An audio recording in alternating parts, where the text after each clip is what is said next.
Dirt roads to rock crawling, two-buck chuck to screaming eagle, moonshine to 50-year-old single malt.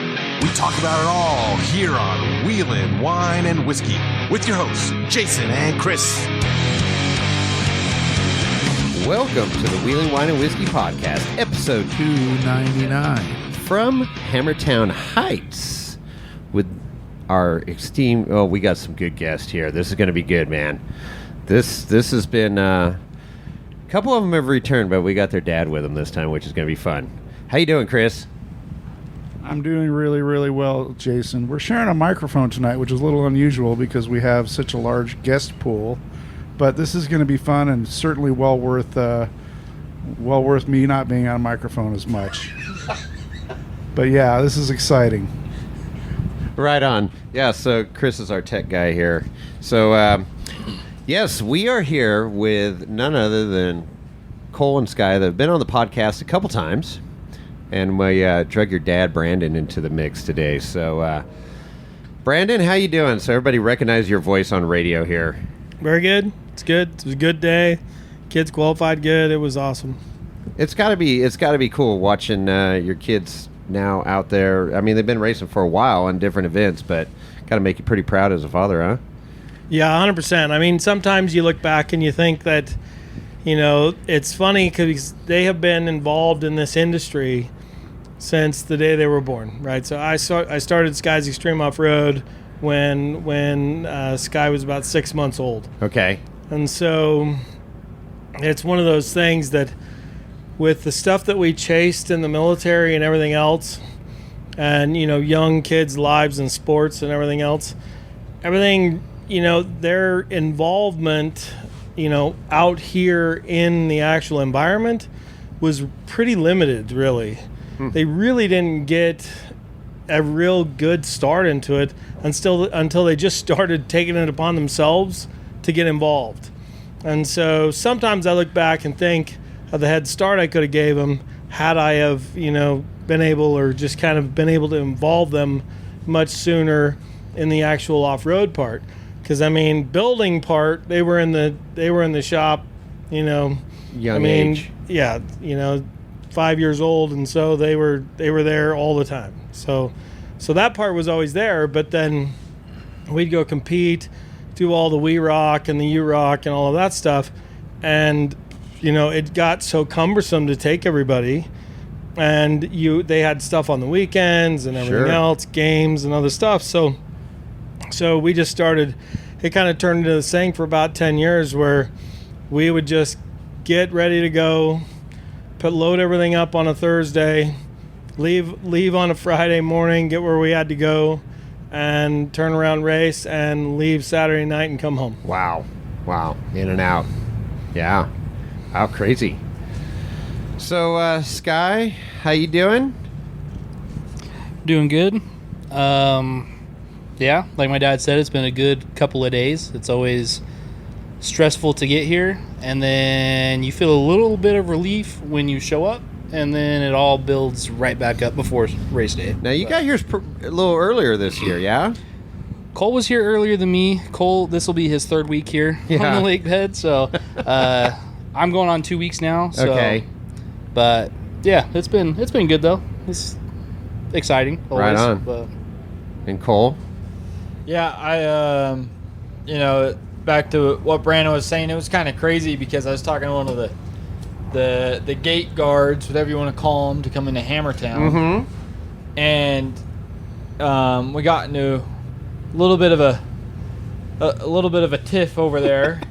Because I was here a week and a half before anything was set up. Sure. Fences weren't even up. Luckily, they came out and painted this spot before I even got out here, and he wouldn't let me in up to our camp, and he's like, you have to go to the tent right now and go get your wristband. I'm like, dude, I've been here for a week before you. Right. And then that turned into a whole, you know, pissing match of like, I've been out here since 2014. I'm like, yeah. Okay. I'm like, dude, I'm like, my first time out here was 18 years ago. Like, I'm 25 now. First time out here was 18 years ago. Yeah. Like, this conversation is completely pointless. Right. I'll go to my camp. I'll grab my guys, and we'll go get our wristbands. Sure. He didn't know we waited till the next day when there's a lot less people up there. All right. However, yeah, it's just kind of crazy to think that we've been out here. Me and Sky have been out here for 18 years. Wow. But we didn't really start driving till we were 18 to 20 years old in the racing realm. In the Right. DoD realm, teaching military guys how to drive off-road, we've been doing that forever. But in the racing realm, it wasn't really a thing for us till we took it upon ourselves at 19 years old. But so when you were talking, Brandon, about that, I was thinking, well, because a lot of parents will push them, oh, you got to play soccer, Billy, and you got to do this, because they're trying to relive their childhood of whether they were good or not at something. I think it's better that they just kind of figured it out on their own and they get to appreciate it, instead of being forced into doing something. I mean, you guys were fabricating and stuff before, but to say, hey, I want to try this racing thing out, pretty damn cool. Yeah, for sure. I mean, I think like part of that stuff, like it even goes back to the business kind of, right? The whole time you're grinding and grinding, just trying to make stuff happen, and you're working, you have all these like thoughts in your head of what the future is and what you're aiming for and all this other stuff. And then you hit certain parts, and like when Polaris came to buy us out and stuff, and AM General, we really just had to stop and had to go, man, I never thought I'd be in this position. Right. Where if it was just me getting to this point, that would be fine doing it. But now I've got this whole family that's completely involved with this business at a level that I'm like, man, am I cutting the legs out from underneath them? So it really kind of changed that whole thought process and kind of went, okay, I guess we're going to keep doing this as a family instead. Sure. That's cool. That's very cool. It's family business. Not always easy, but very cool when it does work. So, talk about the business a little bit. How it transitioned, Brandon. You started out, with Sky Extreme Off-Road and doing some off-road stuff and competing, and then how it evolved. Yeah, essentially, I mean, what kind of happened was I was a welder. Really kind of worked my way to that really fast. So, at 19, I was just living to live, like no plans, no thoughts, just I'd go to work just so I could leave work and go play. Sure. Right. And it's just kind of funny how everything slowly transpires. Well, when I was a teenager, I wanted to drive cool shit, but I couldn't afford anything. Right. So I would buy wrecked motorcycles and wrecked things and start fixing them. Horrible job, by the way, right? You look back at that stuff and you're like, oh my gosh, that was horrible. We call those 40-footers now, But, it was one of those things that's what I just kind of started doing. Next thing you know, Sky had just been born, and I was like, I really don't feel like I want to do this. I felt like, like I'm going to be stuck here, dirty, grimy in this welding fabrication shop, and missing all of the, school plays, the different things, and I just thought I'd like to do something different, So we started a body shop, and really what I was doing is I was renting a booth from a body shop, and we were doing restorations. And then, the guy that owned the body shop was ready to retire. And so he hit me up, asked me if I wanted to buy him out. So at 23, I basically bought him out. I sold everything that I had to that point in life. Wow. Went out and bought a high chair and a crib and, a car seat, and literally just was like, okay, here we go. And started working that day to start making enough money to just pay the bills. So that went from there, and we were really just getting into the Jeeps, and so I went to Moab my first time when Sky wasn't quite born yet, right? His mom had a hairdressing thing in Moab, so I went down there. I decided, okay, we're going to drive the Jeep down there, and I had this old 76 CJ5. Nice. Which is funny because, there was a time when I was a teenager, like I was, 19, I was like, co-signed for all my buddies on things, had all sorts of debt rolling in that, I couldn't handle, right? Bad mistake. 100%, right? And so, but I remember selling, I was like, okay, I got to get rid of this truck. I can't afford this truck, all of these things. And so I'm like driving around as I'm contemplating selling this truck. I was like, what kind of a piece of shit would I like to own that I could afford, right? And I'm sitting at this stoplight, and it's the middle of winter. This guy comes rolling up in this Swiss cheese CJ5 with a bikini top. This is like early 90s in a denim jacket, no doors, no nothing, snow coming down. I was like, that's a piece of shit I could drive. So I sold my truck, went and bought the 76 CJ5, and turned out to be a piece of shit, right? I couldn't keep that thing running from one day to the next, right? And my mechanical expertise at that point, I did mostly body stuff and that. So really, at that point, I was just like, I knew how to adjust a carb and change spark plugs, so that was always the problem. Straight six or the V8? Yeah, it had the 258 six. straight six, yep. And so I ended up, I couldn't keep it running. So what ended up happening was I just tore it down. I just completely tore it down to the bones and then restored it, hoping that I could find all the gremlins, completely rewire it, everything else. And in doing that is where really those epiphanies start to come in. You start going to, back then it was like Mr. 4x4, like 4-wheel parts wasn't even around yet. But you're going to these stores, you're trying to buy these parts, get this stuff, the Quadratech catalogs, things like that. And everywhere I was going to buy stuff, and I had these ideas in my head, guys were like, oh, you can't do that. My uncle did that, and, it didn't drive for shit, and, you need to buy this and do this. And that's kind of where those wheels started spinning of like, why can't I do that, right? And so what I found in the industry at that time was most of the stuff that people said, didn't work, you couldn't do, was from lack of a whole system, right? They were missing the point. You can't do a spring over, you can't do a shock reversal, you can't do this because of these other issues, right? Lengths of splines on drive shafts because of the shock reversals, spring overs because of pinion angles and seat caster angles. And so you start realizing that they were doing it, but they weren't really understanding the rest of those bits and pieces that they were affecting downstream. Sure. That was the real secondary problem. So I started working on all of these things and curing those secondary problems. And that's when all of a sudden people started showing up at the door like crazy, because now I'm a body shop, but all of a sudden all these people are showing up for Jeep stuff.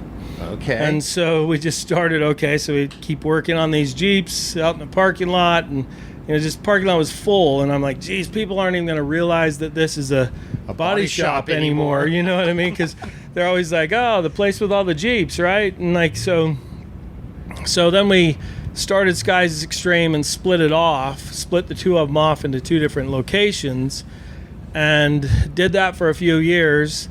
And then What year was that? So that would have been, we started the body shop in 1996. Okay. And so then Skies Extreme really started, actually in about 1999, 2000. Okay. When Cole was born. Okay. And so then from there, we did that for a few years, separated and really just, barely making it, because now you got two overheads, you're like splitting your people and I'm going back and forth all the time. And then we did that till really about 2007, 2006. And when the recession hit, we were like, oh yeah, nobody was doing Jeep stuff anymore. So now it was like, close the Jeep facility down, move it back into one facility. So now we're back into the old body shop facility, still doing both businesses out of that. Okay. And then from there, it wasn't much longer after that, to be honest, because really 2005, my best high school friend, right, was we were working both of the fab shop at the same time. So he decided to leave about 6 months before I did, and he joined pararescue for the Air Force. Oh, wow. And so then, and I turned around. I was like, that's too many rules for me. so that's when I quit and started doing the car stuff full time. And but about 2005, we had a event in Phoenix. What's the UROC racing stuff? Not the XRA, but it was in Rock Cross. Okay. So it was when UROC started the Rock Cross stuff. So it was kind of new. Phoenix Speedway there in Firebird Raceway in Phoenix. Okay. And so we went there. He had been stationed in Tucson pretty much most of his career. And so we drove into Phoenix for the event. We we drove back to Tucson every night to his house.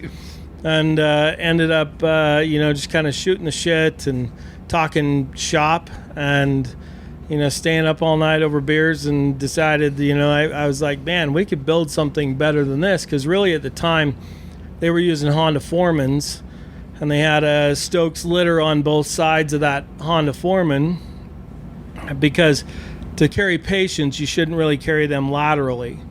Head pressure is traumatic on turns, okay, even versus inclines and declines.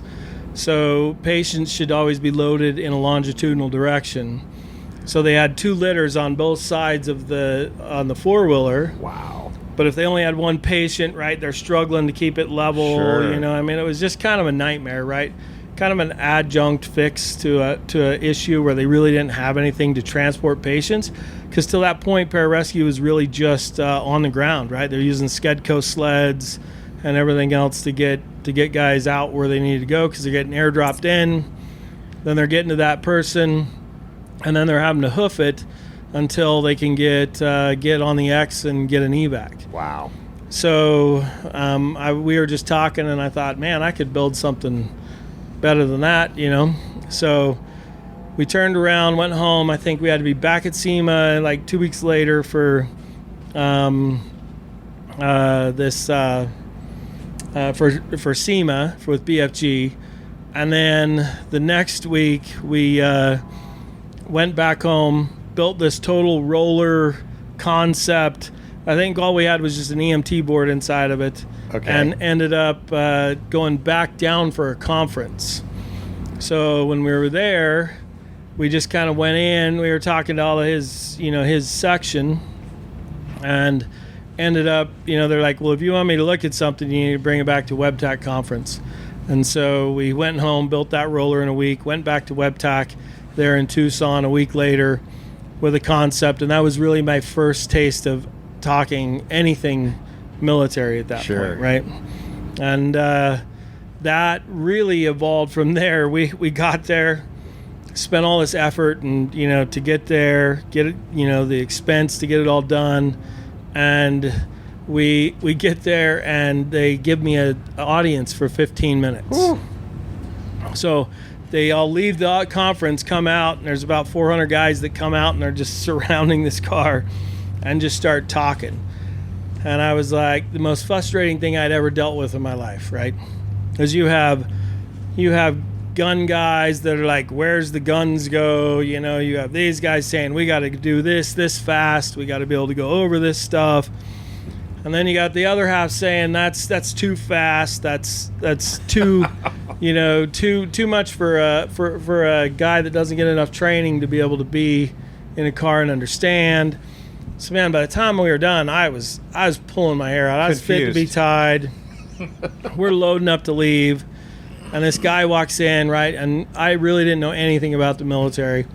And this guy walks in, and he's basically talking to me, but he starts asking real questions, like questions that kind of matter, right?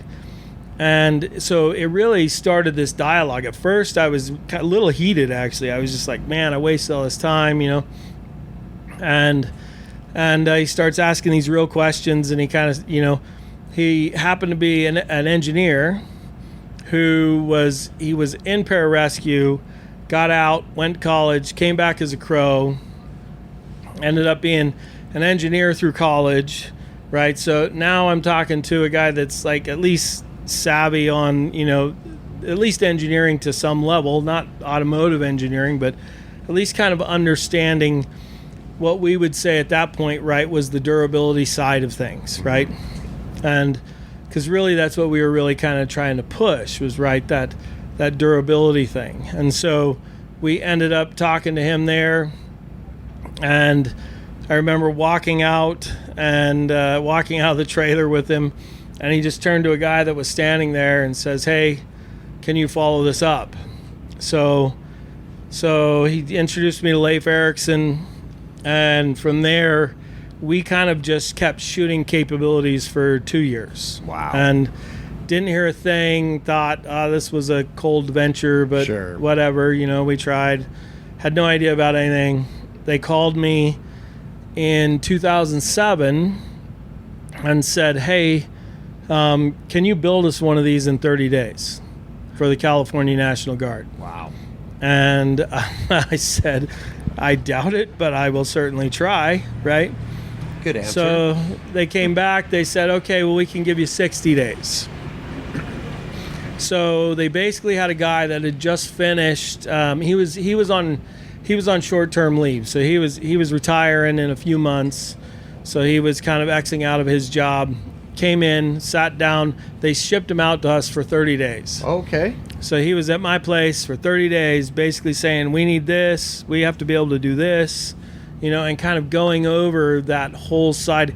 He brought a bunch of litters out and different things that we really didn't have exposure to what they were using, and said, "We need to be able to fit this. This has got to go here," and kind of got into that whole story. Again, it's really where the longitudinal, thing came up, and I was like, "Oh goodness, I wouldn't even have ever thought," right?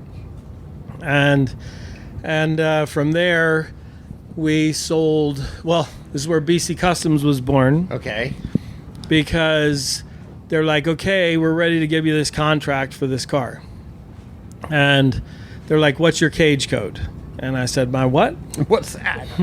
They're like, "We need your cage code. What's your DUNS number?" And I'm like, I 1, 2, have 3, no 4, idea 5, what we're 6? talking about. I was like completely ignorant to it all, right? I was like, "Does this like business license stuff? Like, what are we talking about, right?" And really, it's the federal numbers on top of your normal business stuff. Wow. So you can have a business, but you can't necessarily sell to the federal government unless you have these numbers. You start with the DUNS, get the cage, and so as I'm trying to figure this out, I've only got 60 days to build this car, figure out how to get these numbers. And so I was on the phone. This all starts through the IRS. I'm on the phone with the IRS just every couple of hours a day, just calling the same people back, hoping I get a different person to help me Somebody that understand know stuff what's more, going on. right? And sure enough, that worked, right? Persistence kind of held out, and they said that, sorry, my phone's ringing, but they said, "Well, if you want to do it with your existing business, we have to go back and audit the last year to 2 years of work in order to get you these numbers." And I was like, "How long does that take?" Right? Yeah. And they're like, about 6 months. Oh, jeez. And I'm like, "Oh my goodness," right? So that's not going to happen, right? So she tells me, "Well, have you thought about creating a new business?" And I said, "No, but tell me why." And so she tells me, "Well, if you create a new business, then you can apply for these numbers when you create your EIN." And I was like, "Oh, okay." So There it is. sure enough, Casey was my brother. He was working for me. He was doing a ton of custom paint on sand rails and different things, graphics, all sorts of custom paint stuff. And so really when we did this, we were like going to do BC Customs as a company that he could take from there and continue to do custom stuff, in the graphic and painting industry. And we get all the numbers, we get all the stuff, we barely slide under the needle and get this thing delivered on January 1st. Wow. And so we did that. Now BC Customs is born. And once you get that, right, and now you start understanding more and more and more, like past performance follows you, all of this stuff. So we're like, man, we're never changing this. This is too hard, right? So then we really kind of went through and we actually consolidated all those companies and broke down the previous two, the Skies Extreme Off-Road and our Advanced Collision Repair, and put it all into BC Customs. Wow. And and we did that thinking that we were going to start selling these cars, to the military, and had no idea, right? And next thing you know, again, we sold that one, and we didn't sell another one until 2010 to the Border Patrol. Oh, wow. And so Border Patrol bought one for Borstar, and for basically they have a tier level tactical search and rescue department, right? And their number one thing that they do really was just trying to protect people from coyotes, right? So it wasn't necessarily that they were, this rescue unit that did a lot of stuff for Border Patrol guys. They did sometimes, but their main usage case was just protecting people from coyotes. Okay. And so they were a tactical rescue unit, not much different than the pararescue. And we sold them one in 2010, and from there that kept just, again, nothing, right?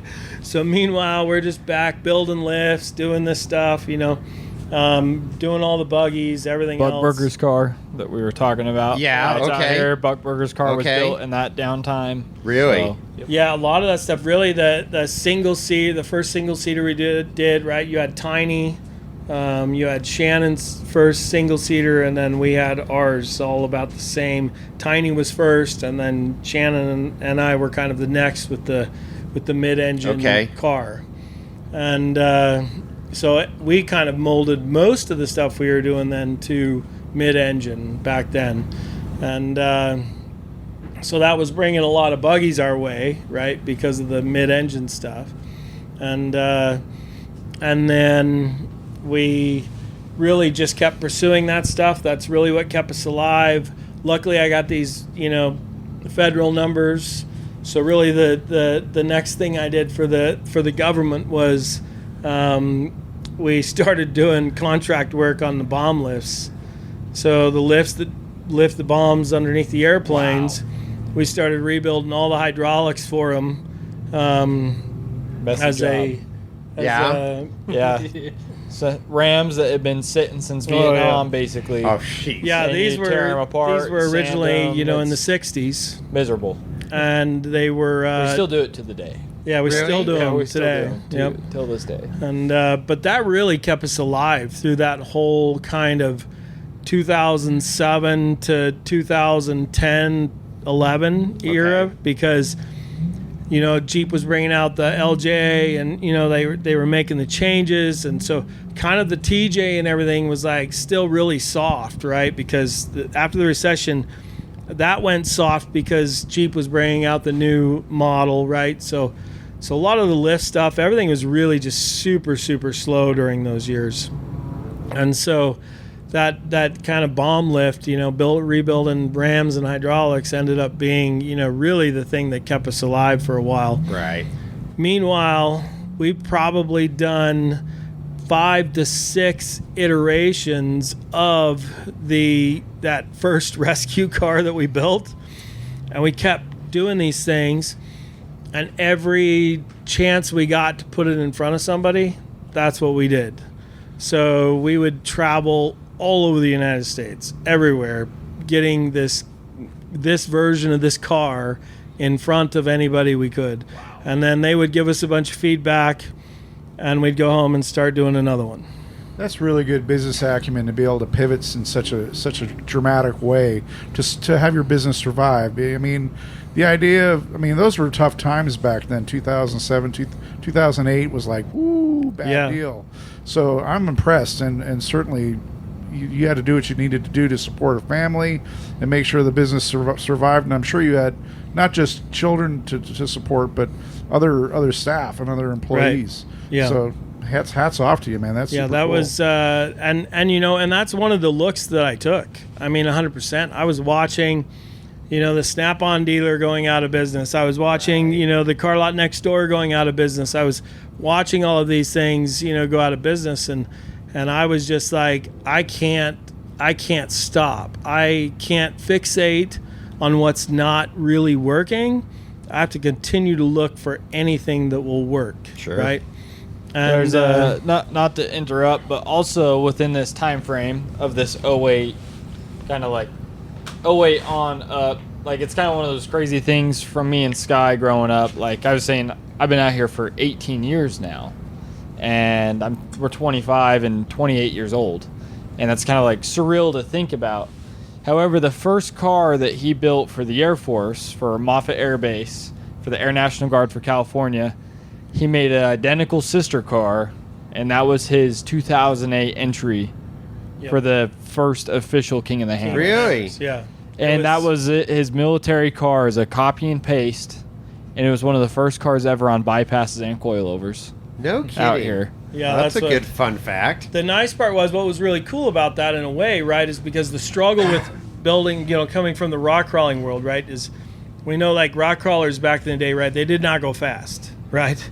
So they just didn't go, right? Right. Well, the King of the Hammers kind of mentality that was just starting, right, and some of the XRA and some of these other, the rock cross, those things were kind of creating parts, hybrid parts, steering systems. Okay, we're not using the old single ram hydraulic, backhoe ram, right? We're getting hybrid parts that are allowing us to have better control, go a little faster, but still have the power to turn those tires in the traction scenarios, right? And so we felt like what was funny is we showed up for that first KOH, right? And not really thinking much about it. And I mean, it was a super wide car. It was 6 feet wide on the body. Wow. Right, so 3 seats across it, you know, and we had 3 people riding in it. That first KOH, and Party wagon. and I remember, and we were on a real crunch time frame, right? Because we had just delivered that one in January, Okay.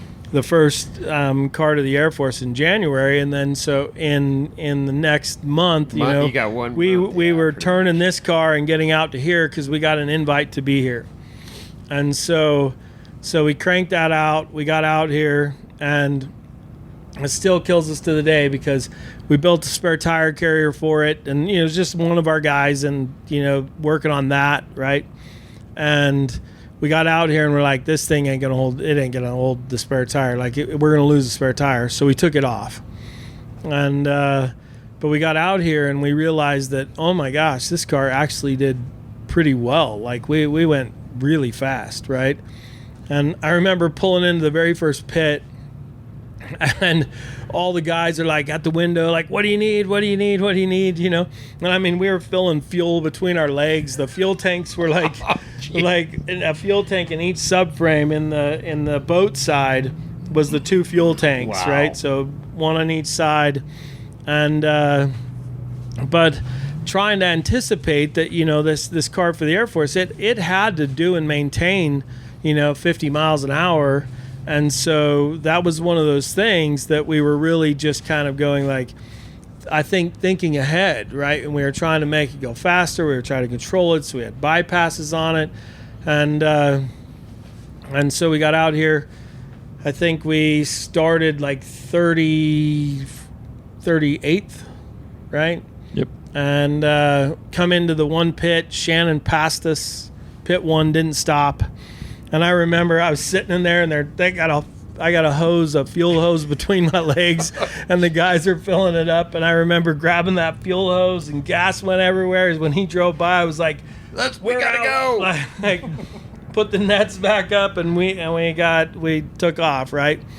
And we got behind him, and everybody's sitting there, like James is over here in the passenger seat, honking the horn at him, and I was like, hey, just relax. This is where we want to be, man. We'll just go, right? Yeah. But we kept pushing him and just kind of staying right behind him and just, pushing the time. He was getting a lot faster through the rocks and stuff because we were right behind him the whole time. And we ended up, it was, a no help race, right? So no help, nothing else. So we ended up losing that tire. So both we were following Shannon. There's a car with a busted front end trying to get up this base of this hill, and hell if I know what trail it was at that time, right? But Shannon goes around to the right. I take the left, and I just clipped a rock. And as we're going up this hill, the car just kept drifting to the left, and I was like, "Oh God, I think we got a flat." So we got a flat right there, like mile 11, and ended up we didn't have a spare, we didn't have anything else, so we just kept going. So I remember getting into, I think we was going down Jack. We were going down Jack that year, and by the time we hit Jack, we had no tire. There's no rubber left on the wheel, right? We're on the rim. And so we got so far down Jack on the rim and ended up wrapping the rim around the calipers. Oh, jeez. To where we couldn't even move forward anymore. And so we stopped. We didn't have a spare. My guys get out of the car. I get on the roof, take a nap. They come back. They hitched a ride to camp, turned around, came back with a tire. We threw it on. But to us, we were kind of like, well, we got outside assistance, like we really didn't, but we got help back to the pit from spectators, right? So we got back in the car. We kind of said, oh, geez, we we get to the bottom of Jack, and he's like, are you going to keep going? Because we didn't have our helmets on or nothing, right? And I was like, no. Like, I'm looking at everybody's ragged out. Nobody slept for a week, and I was just like, no, well, we'll just head back, because we're not number one at this point, right? We're not the king. So we turned around and we left Jack. And as we were talking to him, Becca Webster takes off around us, right, and heads back in. And we just roll back to camp pretty well, not realizing that the race course just did a loop there. And all we had to do was what we just did to get back to camp. Oh, no. And she comes rolling in right at the same time we get into camp. And, is 10th place or 8th place, I think. And then they turn around and bite the next 10 back the next year. And we were just killing ourselves. I remember Ricky called me a couple of weeks later and said, hey, is it just eating you to death that we did not finish that? And I said, I haven't slept for 4 days. I'm like, I am so upset that we decided, nah, we don't need to finish it, But again, we weren't from the desert background. We really didn't kind of have that, if you're not first, you're last is what we were thinking, right? So we weren't thinking finish, right? And so that was the first taste of like, no matter what, you're out there to finish the race. Wherever you get from there is as good as you get, right? Sure, absolutely. So what year was my car built? The chassis that I have? You think it was within? So it had to be within somewhere in the next couple of years. Yeah, his car should have been, from what I was understanding, like 04, 02, maybe to 05, right? No, his was after. Was it? No, it was before the 3-seater. Yeah, it was before that. Yeah, that's right. So that was basically with Ricky's when they were really built. short XRA cars. Yep. So his was Ricky's, Mike Moses. Yeah, so that would have been, in the 04, 05s. Yeah. Okay, 04, 05 vintage. Yeah, and there's like what, 8 of those cars. Yeah, because we did the single seaters before the 2-seaters. Yeah. So yeah, that and basically in Phoenix, that Phoenix I was running basically the same car that you have. Okay. Essentially. Okay. So it would have been right around that time. Wow. Yep. The kids are better at history than I am. So there's So the first one that's kind of built like yours is Frank's. Frank Frank's Riley. car. Yeah. And then Mike Moses, yours. There is a purple one that's been chopped up 100 different ways. The only way you can recognize it now is the A pillar with the X gusset Okay. in the A pillar, and it was for sale a couple months ago. So the first single is what we had there with BFG in SEMA. Okay. And that was in November of 04. Okay. So it would have been pretty much the next year. So it was So probably 05. 05. Yeah, So it's 20-year-old chassis. yeah. Yeah. 20-year-old car, and I mean there's really only I've seen 2 of them. Well, technically the third one, Mike Moses' car, the orange one, that's identical to yours. And like I was telling you, 2004, 2005, that had a 580 horse LS2 in it, which was like absurd back in the day.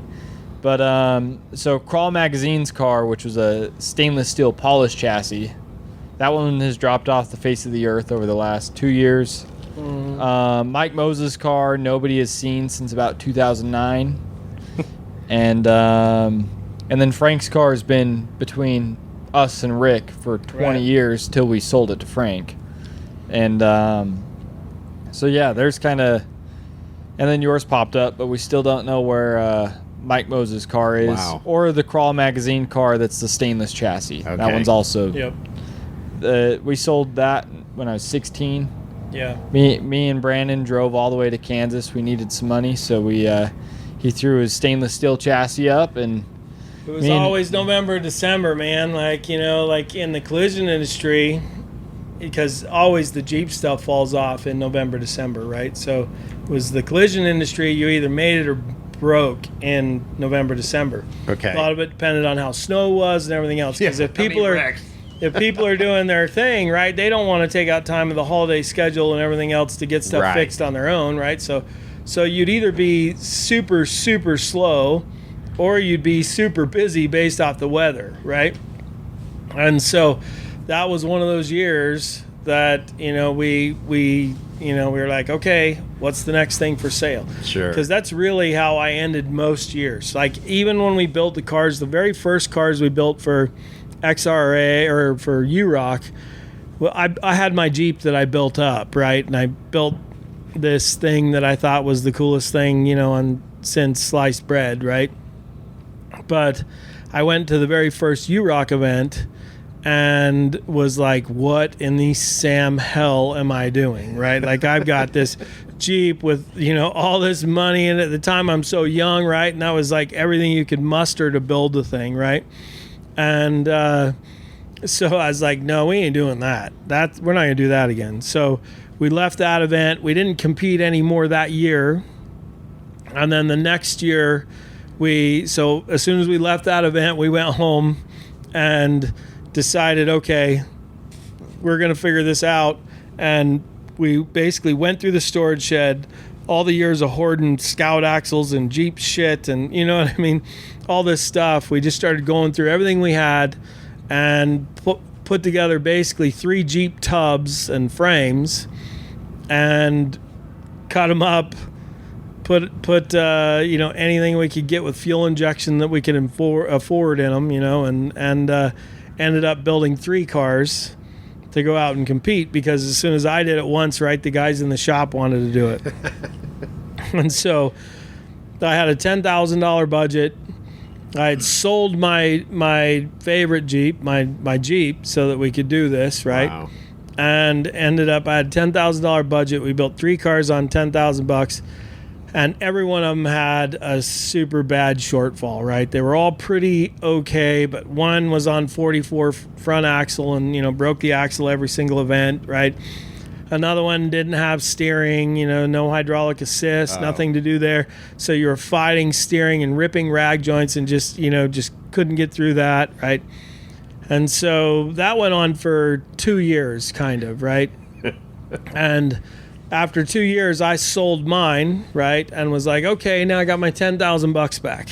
I'm like, and so I started over, went and built one, right? And so what that did, like when you break that budget down, start going from $3,000 to to 10,000 and back up again, right? I had to sell it every year. Didn't matter. I had to sell it every year because I didn't have a competitive rig yet, right? So I had to sell it, get what I could get out of it, start over with that amount of money, and just turn around and make something better, right? So I did that every year until essentially we got to the X96 trucks. Yep. And So you're, I guess, right between the because the X96 trucks were before your single seat cars. Correct. Right? Yeah. So they were the last of our front engine cars. One of our OG13 cars. Okay. Yeah. Basically, so one of the cars that was in the OG13, Dave was telling me the story because me and Dave, Cole, like, super straight to the point. And so I'm like, we had a car in the OG13. No, you didn't. Went back and forth like 10 times. And I pull up the video of that they used to publicize for the 08 race. Okay. The OG13. I'm like, this car right here. He goes, that was the dude that was just bought that car and he was camping on the lakebed out here wheeling. And so we asked him to join because we were short 2 guys. No kidding. Yep, So- ours is the controversial 13 versus 12. So it's like, Gotcha. yeah, we're And- the 13th. And so there was only about 9 of those cars, right?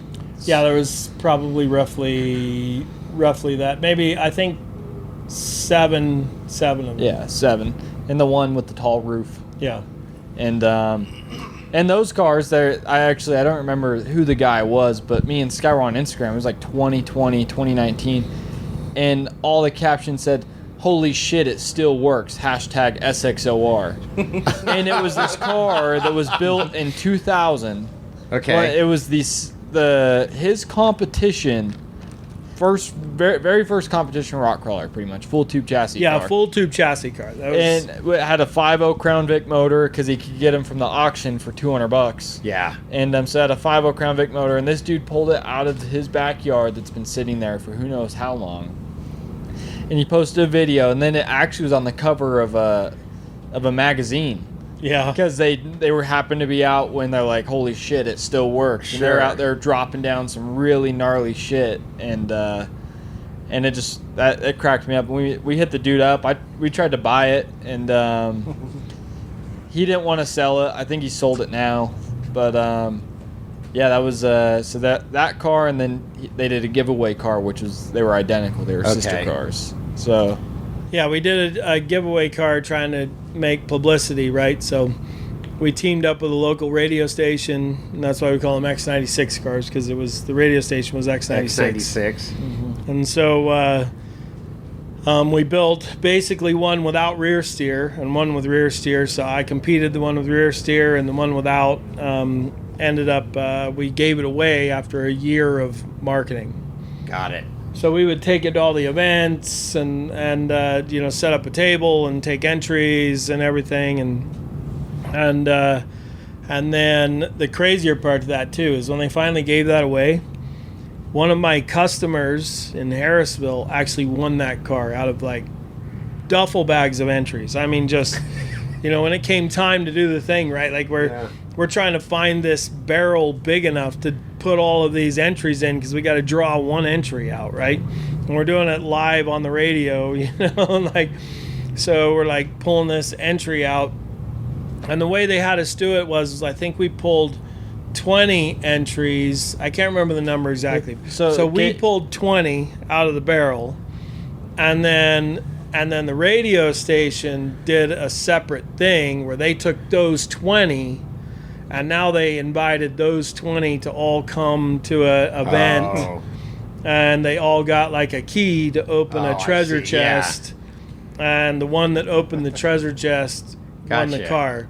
my uncle was just telling me and Sky this story like 3 weeks ago. Yeah. And so our other uncle Ricky, he passed away. He's the one that co-drove with Brandon in 08.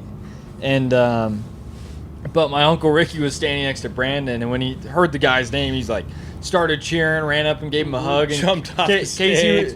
and then his little brother was like trying to like Chill Yeah, the out. radio You're people, making this, the radio like, people were like, you. yeah, like, Yeah. no, what are you doing? Yeah. And like, But it was a funny total, because it was like, completely It was random. legit. It was random. But yeah. they were like afraid that it didn't look that way. Right. But the dude was 7'1". Wow.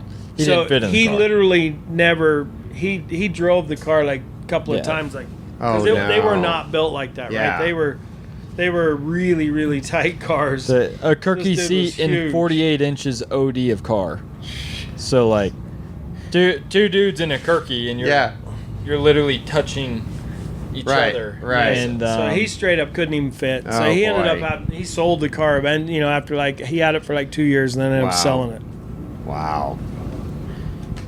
And then, so my car, did you compete in my car? Because you built it for somebody, but I think I remember you telling me you There ended was up a competing in couple it? of them, like, so we did that a couple of different times. So we competed in Moses' car. Yep. We competed in, so Mike Bear's car. I forgot Right. about Bear's so car, like we ended up doing it in ours. A lot of it was what might be available at the time, right? Like so most of those people were doing it to compete, but they either couldn't do it or whatever. And so a lot of times we would end up either taking the car to them to the race. They would compete. Sometimes they didn't, and then sometimes we would use those cars as fill-in. Okay. So. Yep. So yeah, we Moses' competed in a first lot car. more cars than what we actually were our race cars because we either the customer couldn't do it or we were doing it in lieu of. Yeah, because mine has the fat lady gussets on it, and I thought that was somebody that added that later, but you said those were the ones that you added in. Yeah, I'm trying to remember why. So there's a couple. There's things, unfortunately, like there was a reason for those, and I can't remember why. So every car, like the two new cars, don't have it, which is kind of a bummer. Me and Sky No didn't random do it. Easter eggs. Yeah, no random. Yeah, little eggs. Easter eggs. Yeah. But like, so James, the guy that co-drives for my dad now in the military class. So James, young dude back in the day, started showing up to all the competitions, and his YJ doing all this shit. He had a scrambler. Oh, that's right. He had a scrambler. What did really good. He was doing stock class Okay. in his scrambler, and he actually did really well. He did well in it, and we just started kind of like ending up at all these places, right? And you pull up the hotel, and then you go get drinks or whatever, and so we kind of formed a relationship because he was from Salt Lake. Yep. And Working so for Maxis. And his car, so his Easter egg, James is 5'3", Okay. 5'4", and Give him 5'6". So- Come on. 5'5". We'll go 5. James is 5'5", okay? And the thing is, when I was 10, I loved when James's car was at the shop because You could fit in it? I could drive it. Yeah. Brandon would let me go drive in little circles around the shop. But so James started building his car, and it was one of the X96 cars. It's one of those chassis. Like the last one, I think. And it was the last yeah, chassis he sold of the that. scrambler and then built Okay. And, one of those. So meanwhile, called it this midget car's racing. this car's getting built kind of on the side because James coming into the shop, he's building it, and then whenever Brandon and the guys have time, they were throwing in.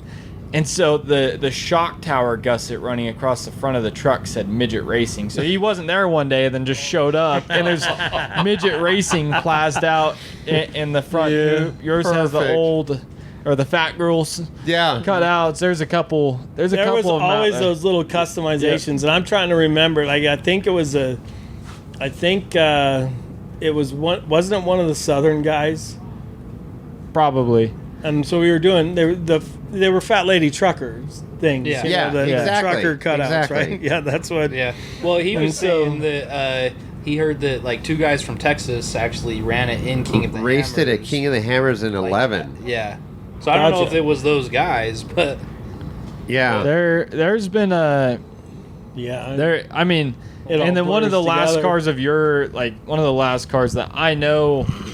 I don't know where it is now. However, so Kevin Cruz out of Alabama. Yeah. So he had one of the last of your style cars, Yep. and then he tore it down to build his new car. And I tried buying that one in 2020. It popped up on hardline crawlers or something. It was a picture of this chassis abandoned in this backfield just on a pallet. Oh, jeez. And he said, I don't know what make it is, but it had our hood on it. And it had the shock hoops that Brandon. Okay. So Brandon sent this car out, and then they sent it to another shop and cut the shocks off and put these massive hoops through the hood. And I remember him and my uncle just pissed that there's shock hoops Right. on this car, and people are going to think that we did it and we didn't. And but I knew exactly just from hearing from them what the car was. So I tried to buy it, and never heard anything back. But that was kind of, that one is now into the ether of the other 40 of the different styles of Dude, vehicles. the dude on the East Coast bought it, and he's been racing it. No. That guy bought Kevin Cruz's Oh, the new car, the single seater. Yeah. That one was right at that transition period because that was a really well built car. Yeah. Really, really good. Would do a really good single seat King of the Hammers car. Yeah. Right. Still today. Yeah. But the problem is it was at that gestation period where roll bar diameter all changed. So it was an 1.5-inch tube car. And so essentially, like, the problem was, it's like he really couldn't get into any of the big events because of the tubing diameter for tech at that point. Got it. And what was sad was when we built it for Kevin Cruz, it sat. He ended up not using it, kind of going through a whole personal reconfigure of business and all sorts of stuff. And then he messed up his leg and not using it. So he ended up not using it for 2 years. So it sat brand new. Like, he owned it for 2 years, and it really never got used. Well, he sold it in 2021, and the car had 13 miles on it from 2012. Yeah. So, Yeah. and he's like, I literally pulled out and it sits, and that car weighed 3,000 pounds with 600 but it was horse. the same thing, right? Like, it was, we couldn't use it to compete with, or we tossed it around with the kids, like, should we use it as a pre-runner car or something, you know? But trying to buy him out of it, it just didn't quite make sense for a pre-runner car, you know? It was a little expensive to jump into it for that. Wow. Interesting. Man, that's some good history there. Yeah, there's a lot of history that's like I was saying, the dude, me and Sky come off the qualifying course, and he's like, holy shit, you guys are still around? I had no idea that you were still a thing. I started copying your shit 20 years ago. My car's not done from 20 years ago. But mark my words, it'll be out here next year. And I just started laughing. I was like, right on, dude. That's rad. And he was so stoked to hear that, like, we were out here and we're making things happen. Right, so. right. No, absolutely. That's great. So, talk about your car, Cole. You did some major modifications this winter. Yeah. So my car. I mean, we talked about it in the previous 2 podcasts. The way I was set up. Right. Like, my shop guy hated it because he's like, this thing, like, everything's here, but everything's wrong. And I'm like, I know. That's the point. Like, it crawls like anything I've ever driven before, and it's an independent car. Yeah, for an IFS car, this thing was just unbelievable in the rocks, you know, like, but the CGs were more matched that way. We really erred, like, you know, when we built it, we erred to the rock side heavy. And so the problem is it did great in the rocks for an independent car. It was better than the solid axle for certain things going fast, but the issue was the weight split was too centered. And so, man, no matter how you try to lighten the rear end and valve the shocks, you couldn't keep the thing from going, right? Like, it would just dive the front end and my shock guy. So needless to say, and it is one of those things. It's like, well, if I change this, then it's going to affect that. Okay. And if I change that, that's going to affect this, because now the car is designed in one way, it's engineered in one way, so everything is a counterbalance of how far you want to offset or affect other things. But basically what we did was, so the car was set up 50-50 weight split with neutral on the rear suspension. So the rear suspension wasn't built to squat or lift previously. Now we have a very little amount of squat built into it, so when we get into the whoops, it pops the nose up. So it's pushing the back end of the car down, but then also to help try and make our minimal change on the bars on the rear control arms so it still crawled good, we went to a 60-40 weight split by adding 50 gallons of fuel behind the rear axle. So we went from 30 gallons to 50 gallons. Also, so I don't have to get fuel stops in between each pit in Mexico. I can go one designated pit to the next without an emergency stop somewhere. And but that was kind of the big change. So right now we got the car where if I lay into it real hard, it'll squat, but it doesn't squat super far down like the rest of the cars out here. But my shock tuner, when he rode in it in October, our first time after the change, so he hates us because every single year for 4 years on this car and 5 years on Betty, every single time he's seen the car, there's been a major suspension change on it. So it's never a tuning this in. That's called evolution, man. It's a full change, and he was like Complete start over. But he rode in the car, and he's like, now you have a real desert truck. You have a real desert race car. Yeah, we would. Basically, I changed my whole driving style because the car was, you had to drive it on the limit. Like, so you're sitting here, you're blipping the throttle. This bump, you hit the throttle. This bump, you let off. And now it's just you're in a constant recovery mode, right? Because the rear, every time the rear leaves the ground, right, it never stays straight. Oh, right. So the rear kicks to the right or the left every single time it comes off the ground, right? There's no perfect impact that just sends everything perfectly up in the air. So when you have that car that bucks like that, then it shifts. And so we would have these things, and this is what we kind of call like that military car that I'm racing on Friday, right? That car, we basically say we get up to 50. It can go faster than 50, right? But 50 is where I can have reserve to control what might happen, right? And so that's kind of the gestation that he had here. He went from kind of the same thing. He could go 50, and then the next year we made shock changes and different things.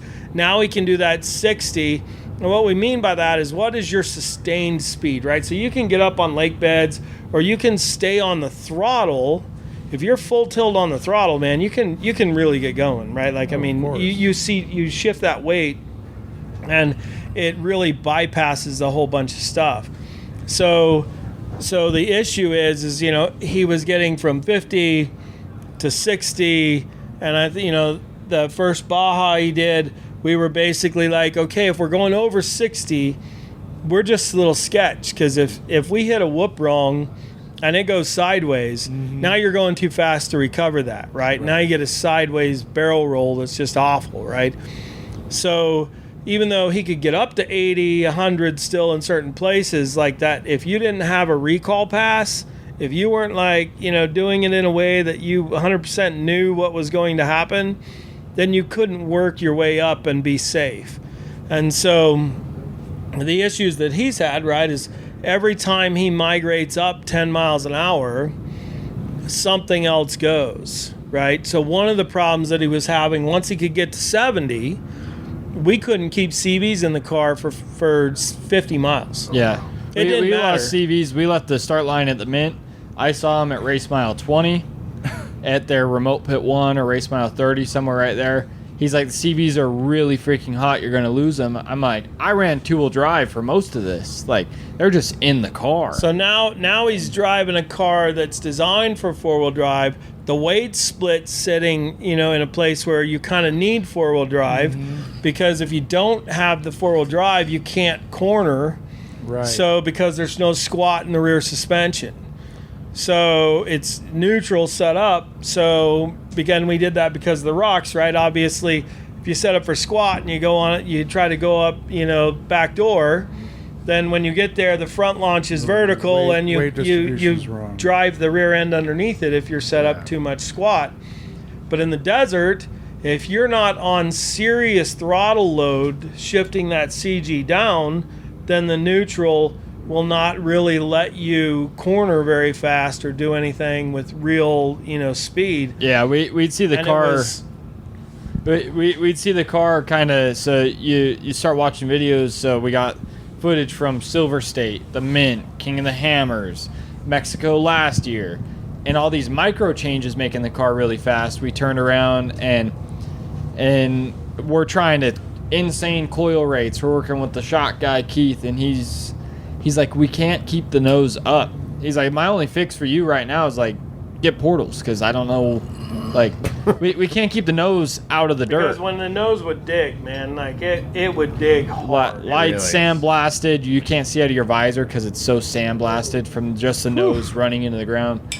So we turned around, and so the big changes that we made was we went to the big bell from RCV. So Okay. went 40 spline big bell, and that we did. I was planed out about 86 miles an hour from RP2 to the biggest whoops I could find, all the way around to the lake bed, all the way around that section. Just tried to keep it sustained, low RPM third gear, just letting it eat. And we got back here, and it was like they're warm. Versus Really? before, they would have been gone. Yeah, it would have they been would've been melted gone. just from that. Wow. Yeah, just And gone. so- They would just disintegrate. And we turned around, so we got the nose. Now we have a lot of.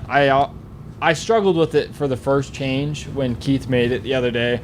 So the nose a little stiff on compression because I was still getting too much tire movement, even though I wasn't burying the nose. But we're still planed out through really big whoops at 75, 80 mile an hour. Sure. And so now we got the nose to where it's like a 6100 truck. You watch it, and you watch the nose spring itself off, and the back end with the counterweight over the axle, it doesn't allow anything to come up. Once the straps extend, it doesn't buck any higher. Versus before, if I hit those same bumps, we would have been end over end. Gotcha. So the car now, like, and don't get me wrong, it is harder to drive in the rocks. I've spent 2 weeks out here now driving it in the rocks, and another thing with Dave, I was here with Dave, and he's like, you're really ambitious. I highly doubt I'll see you after the 1,000 to pre-run your car. Wow. Yeah, that's right. And almost like me proving a point mode, I drove home, grabbed Sky's car as an emergency backup, and I pre-ran like 9 trails that day in the car that just went 1,000 miles off. That's road. freaking awesome. And like, yeah, we can do that. The car is reliable enough. It did it. Did it, Sure. no problem. But learning how to drive, and then we're working, Falcon Tire brought us on last year, and it's been a big change to the program.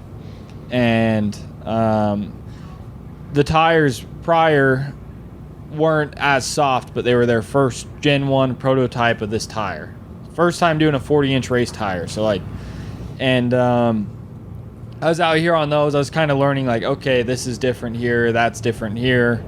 And then we turn around, I got the Gen 2s on it now. And the tire's a lot softer. The moment they warm up, they get real sticky. Okay. And but the yeah. sidewalls are a little bit more sidewalls durable. are thicker and everything. But kind of the overall change is I did have to learn, like, I'm come from a crawling background. So, like, whenever you hear all the boys up there, they're like, we momentum race. I'm like, that's rock bouncers. That's not us. We crawl. And but now I'm like learning how to finesse that 5 to 10 mile an hour sustained speed through the hammer trails with this change. And the difference, like, between mine and Sky's cars, it doesn't beat the shit out of you. It's like you're just kind of sitting here, and it's like a Cadillac versus Sky's Right. car. We were laughing because we both had really clean qualifyings, and we're both sitting 20th place for both days. Sure. And we're out here on GM crate engines, not even 6100 525s. We're on the GM Performance Base crate engine. We're making less power than 95% of the field. We're making the Wow. same power we made in 2010. Like, Wow.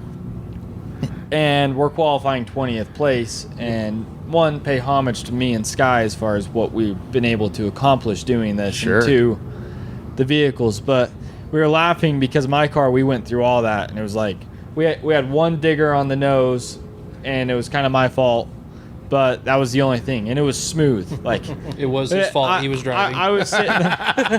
we came across the finish line, and like it was like I was in the car for 2 minutes because that's all we were. Like, I did 2 minutes worth of driving, so I was good.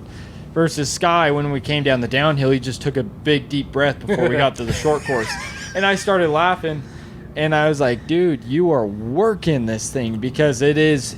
My car is like the Talladega Nights when he's taking the drink. Yeah, with a pinky up. Yeah. Pinky up, drinking Yeah. his macchiato. That's Right. That's what it's like driving my car versus Sky's car. it's like a cat on cocaine. It's like how a much cat on controlled cocaine. It's like how much controlled chaos. Right. And so our driving styles are completely different. Sure, And sure. the crazy part is 5 years ago it was the opposite way. It was like I would drive to the absolute limit of pure chaos in the solid axle car. And I got this thing, and now I call myself pretentious in my car because when I hit bumps, they don't hurt. Versus in Sky's car, they don't necessarily hurt, but it's a completely different dynamic of vehicle. Sure. Yeah, you gotta understand Sky's that. car was always like shock tuners absolutely hated Sky's car, right? Because the problem is you got that live axle with those tires. You're sitting in 900 something pounds of unsprung weight, and your sprung weight in his car, because it only weighs 3,800 pounds. Like the sprung weight in that thing is like, out of all of it, it's still only about 400 pounds on the front end. Wow. So you can sit and hold his front end up while you pull an axle out from underneath it, So to try to control that axle underneath flying up at you and then but still be able to have enough suspension to corner and not roll completely sideways and rock all over the place. Right. Is really, really difficult. Now, but I mean, Sky's car, to its credit, is a rock crawling fool. It does these canyons like you can't imagine. Like, probably the best car we really ever had to just go through these canyons. He's just got to learn the 3-inch lower diff now. Yeah, 37s. Before Sky got out here, I drove his car, and he's like, "How'd it feel?" I'm like, "You're gonna hit your diffs on everything," because we've been driving for so long. Like we know if we're on an SXV, we're on a 32-inch tire, and you can't go fast through this. Mm-hmm. Versus in these cars, we know what we could do for so long. And so Sky got out here, and the first day it wasn't like super bad, but it was like, what am I stuck on? The diff. What am I stuck on? The diff. Yeah. And it was noticeable for sure.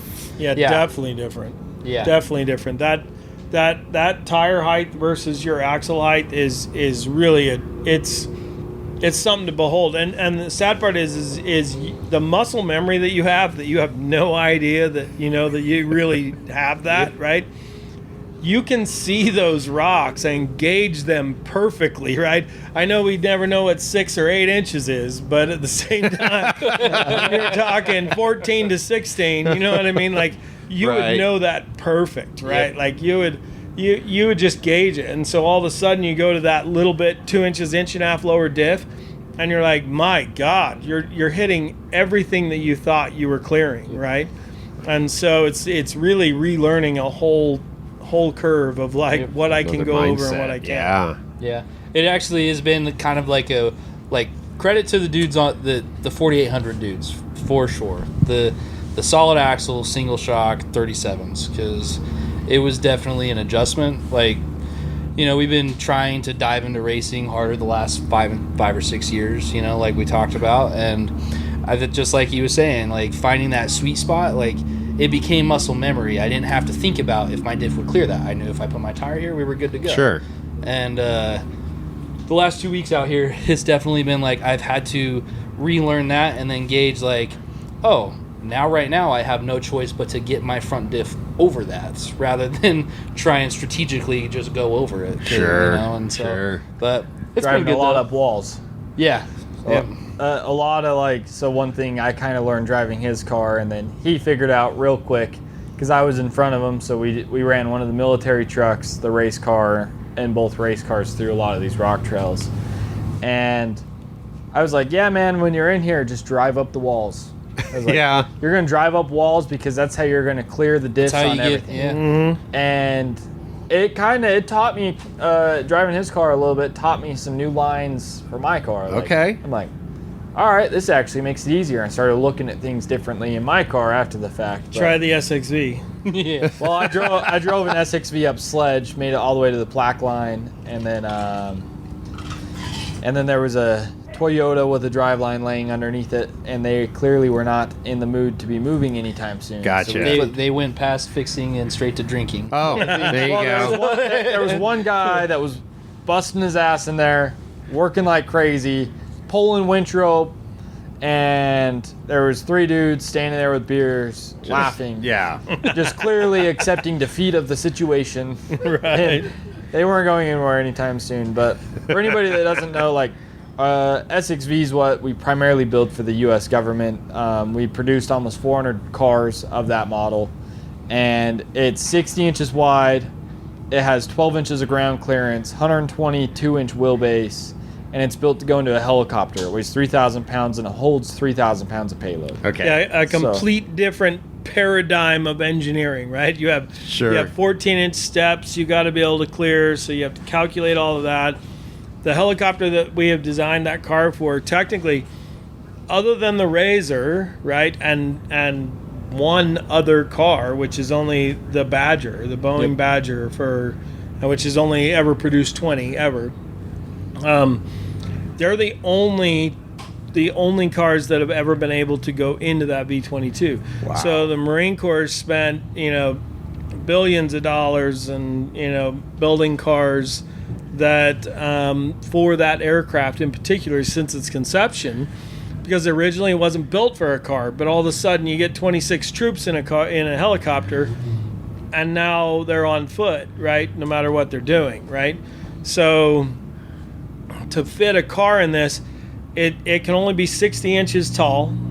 It can only be 60 inches wide. The floor pressure can only be 17 psi. The ramp angle is the highest ramp angle that they have in the fleet. So it's a 20-degree ramp angle for entrance and departure. So, and you can't touch the floor of the aircraft, right? So all of those paradigms, now you deal with like military HFE, and you're like, okay, well, you got to have 44 inches from ass to roof, right?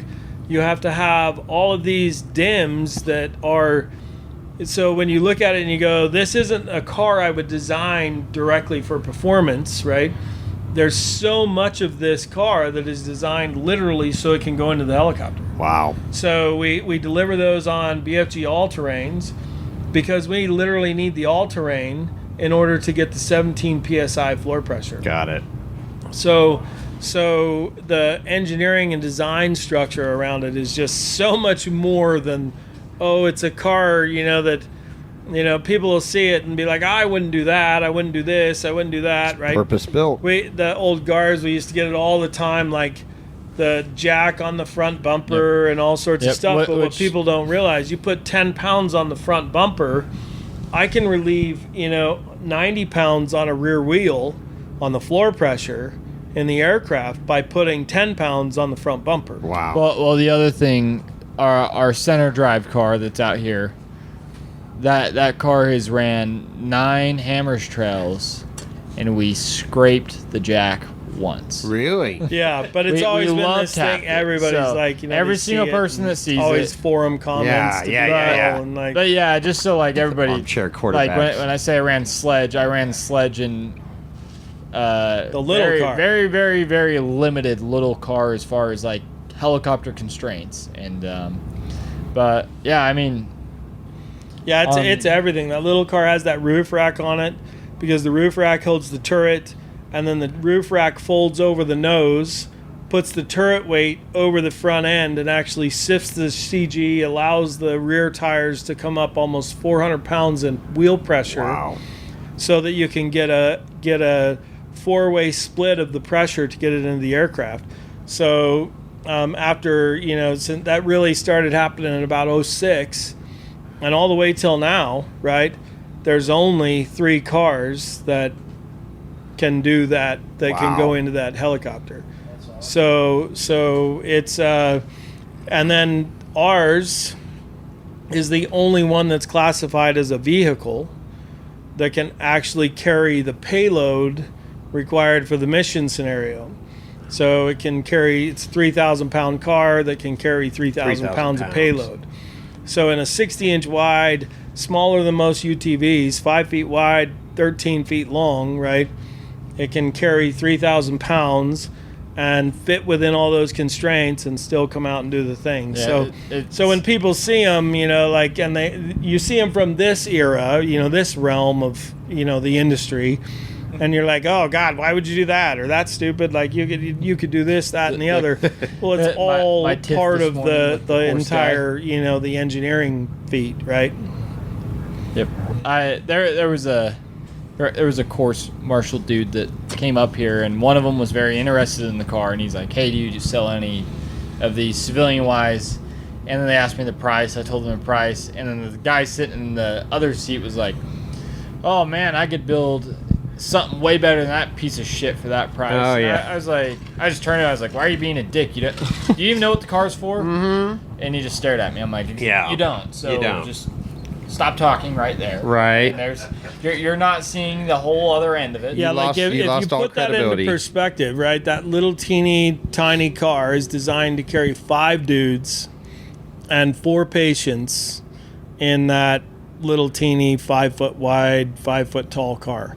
Well, So- the other thing with that car that a lot of people don't know is, and like it's kind of one of those things we were talking to 74 Weld guy as far as standing in the corner and nobody knows who you are, but the industry that everybody deals with every single day is completely different because of you. Not to toot our own horn, but players tried to buy us out, and we told them no. And they turned around, so they attempted to build our car, which is a very heavy UTV, essentially. We use ours is a true vehicle at 3,000 pounds. It's not a UTV. But they came out, had a bunch of private meetings with a bunch of dudes that we work with, and 2 years later, they unveiled this car for the military that weighs 3,000 pounds and only holds 2,000 pounds of payload, but they're going in the direction. Basically, they copied and pasted our spec sheet and put onto their PowerPoint Right. after this. And then a year after that, Polaris comes out with the Pro R. So Which is the copy of the of military DVD. version, No kidding. and then a but year the after performance that, version Can-Am of came it. out with the Can-Am R. Right. So like, So it's kind of amazing when, like, what Cole's trying to say, right, is like it's one of those things. Like I still remember the first time I saw Dust to Glory. I can't even remember his name. Mario Andretti. No, it wasn't Mario. But the first time I saw it, right, and I was like, I'm like, one of the old guys sitting there. He says, if I knew we were making history, I probably would have paid more attention. Right. It's a Right? great line. And what we have done from a company perspective is we look at this stuff from the perspective if the end user doesn't buy ours, right? We still forced those big players to make changes that are beneficial to the user, right? Because like that's the problem with a lot of the big military stuff, right? Is you have guys, they won't change that assembly line for somebody. Right. They're not going to change those components so that they can make these minor changes for them to hold the gear they need to do what they got to do, right? And so they're kind of stuck doing that. And that's really where BC Customs kind of fell into its name, was that we were willing to take the constraints that we had to work within and say, okay, how can we design within this criteria and make this thing do what they need it to do? And so then all of a sudden we build them what they need. We may not get that contract, right? But it forces the other players to change what they're doing. Sure. So they get a better tool, a better asset in theater so that they can use what they can use. And for us, that's always been our credo. Like on my shirt, right, it just says, when your life depends on what you drive, Yeah. right? And so because for us, we got into this to try to help dudes come home, right? Yeah. We didn't want our tool failing on them, No. right? So we took everything we knew from the racing industry and the durability and the robustness that we were building into these things. And it's funny because the very first car I built, I'm not going to lie, I was like, nobody's going to use this shit the way we use it, right? Uh-huh. When you put that stopwatch on you and you start going, man, you do shit that's just stupid, right? And- racing is but that's the whole deal. Racing is research. I mean, you see it with every company under the sun. Oh, 100%. That racing, they put all their prime top-notch technology into racing, so that it trickles down into the production stuff Right. for the military or even just passenger cars. Yep. So Yeah, that's absolutely the research and development wing of the whole operation. Yeah, 100%. And the little bit difference when we built that very first car, and we got out to the very first training that we were doing on it, right? And we're like, oh God, they don't know about this though. They don't know about that. They don't know what we know behind a race car. Like when we're trying to limit things, or when we're lifting, when we're changing, when we're inducing yaw, all for reasons that they don't understand, right? So now all of a sudden I was like, oh my God, this is an entire new thing. Like we have to come up with something that guys don't have enough time to train the way that you are out here in this race car, right? They don't have that time to train. So we got to back all that stuff up. So like, okay, well, we'd rather have ARBs for the road, right? Like for road, off-road, on-road, off-road stuff, right? But now that's another switch. Now that's another thing they need to learn to engage, right? The transfer case, we've been able to kind of win most of our users over on transfer case, having twin sticks. But just the shifting mechanism of twin sticks, right? Having to shift the passive drive out first, right? And then shift the primary drive all the way, right? Now you're dealing with a whole nother training episode, right? Because then they're in there just hammering the sticks, going, right. It won't go, but they're hitting the wrong stick first, right? And it'll never come out, right? And you're making labels and you're doing all of this stuff, right? But there's this giant curve that we kind of like goes, okay, you can build them something will go where they need it to go, but now you have to back that up into how can they use it with limited amounts of training to be able to use it. Yeah. And so that's definitely a hard spot to get over. And a lot of times, again, that takes away some of the performance, some of the capability, but you end up just getting something that's a little bit easier for someone to sit in and use. Intuitive. Mm-hmm. Yeah. Interesting. Yeah. A lot of the problems that we have is guys, you got to think our users don't go out and do this. No. Right? So now we're having to try to go like, we need to try to design something that will go do this, but yet act like their truck that they drive to work, right? That you turn the switch on the dash to 4-wheel drive, and you know what I mean, like, sure. Because they're not exposed to this, so for us it's like second nature. You just all the widgets, you do what you got to do, but you turn around for them, it's like, well, I didn't know that, right? Like, so some of the things that we've done more rapid steering that we like out here, but then we're like twice the steering ratio of POV. Wow. So, more like a rally car setup where, because if you had a rally car setup that turns, the same as a truck, right? They could never recover that steering wheel when they induce the turn. They couldn't get it to turn back fast enough, right, to recover. So you speed up the steering. Well, now guys get in the car and they think, oh God, it won't drive anywhere. I can't drive down the road because it's all over the place. But it's them inducing the steering wheel movement that is so rapid, they're not used to that movement. Right. So now you're like, okay, well, we have to try to make this system still do these things, but yet slow it down enough that it feels close enough to their regular car going to work, that they don't overcorrect or do anything that they shouldn't do. Kind of like they're big, the way how I explain it to a lot of guys that are getting into it, like for the combat medic, for a PJ, they're a combat medic. Their job is to be able to be in a firefight and save somebody's life with being a medic. So when they get in the car, the last thing they're trying to think of is how to drive this car. Right. So now we have to have the most capable vehicle they've ever driven, not necessarily the fastest, but the most capable vehicle they've ever driven with kind of a quicker get up and go, on top of trying to make it feel like their Toyota Camry driving down the road. And it turns into this, it's down to what I was saying with my car. Everything, we changed this, it affects that. We changed the rear of the car and I instantly hated the front. And then we changed the front of the car, then I hated the rear. And then we were shock tuning, and me, Sky, Keith, and Bailey all were like, oh, well, let's go back, do a link change, and let's see what that fixed the front end in a good way. However, now we're burning up CVs. So then we change the CVs. And now, I mean, you know, the domino effect of racing. Sure. But that goes into every single aspect of the industry of which we work in. And, but yeah, I mean, as far as like the racing side goes, and like coming off a win in Mexico, Bailey driving the car, at race mile 300 and something, he came into the pits and just rolled past us like 15 more feet, and we're all just like, what? And then he just backed up, then shut the car off and yelled, "I have no brakes." Oh.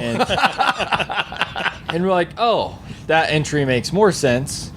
And then I was like, "You have a handbrake though," and he's like, "I didn't know what that was, so I didn't want to touch it." And so then he's like, "That's great to know," because he had 250 more miles to go in the car before he got out. Wow. And but that was a master cylinder sizing problem with the 6 pistons, because we wear through brake pads more. Well, we'll go through fluid more than we'll go through brake pads. In the 1,000, you'll run out of brake pad to where if you're using the small slave cylinders, you're going to run out of fluid before you run out of ultimate brake pad. Okay. And that's what happened to Bailey. So he pulled in the pit. 20 minutes later, we did a brake bleed, cracking lines, and he's like, "Brakes feel great," and left. And then when he got to Sky, we changed the pads, because then he was kind of riding the brakes, obviously trying to like figure out what the car was going to do and stuff. But yeah, he pulled in the pits, but all in all, like the changes that we made to this car, it went tenfold. There's some big things that we kind of got to go back and manage now. The car is now to its lifespan of where is it worked in or is it worn in? So like, are things worked in or wore out? Like, and so there's a couple things that we're dealing with there versus Sky's car. It's Sky's sport car. You know, they built that. So Sky's car, what that really was we had been out of racing for a few years, right? And so so at this point, and you know, I was chasing the military stuff so hard, we just couldn't afford any time, right? There was about 10 years that I worked 18 hours a day, literally 6 days a week, and I still worked half a day Sunday. And that was just my normal life for almost 10 years. Wow. And so there was a part where you start winning. Now you're adding travel, you're adding all these like out-of-pocket things. Dates always overlap, everything else. So that got super difficult. So there's about 2 or 3 years we hadn't raced at all. And the boys are like, "Okay, Dad," like Sky's like turning 16. He's like, how old were you? You were almost 18, so you're 17. I was 17. Right? I had just turned 17. Yeah, just barely turned 17. Yeah, I just turned 14. Right. And so they're like, "I want to get it back into racing." And so essentially what we did is we went out to the shop and we took the Garv that we built for the Air Force, and we took the axles out of the jig, we took the shocks out of the boxes, the only thing we changed was the trans, because we couldn't fit the 4L60 in that wheelbase. Oh, okay. Right? So we had to go back to the 350, and other than the 350, the entire drivetrain of that car is a Garv. 100%. And so we literally pulled the stuff right out of the jigs and then built a race car chassis around it. And so, and luckily we were fortunate enough to do that, right? Like we had just sold like our first 13 cars. It was kind of the way that we were working at the time for the government is governments always get everything now and then sit and wait, right? So we basically had fulfilled everything by about August for the year. And so, you know, it was about 2 months later, the boys are like, "Hey, we want to do this." And we were like, "Okay, let's do this."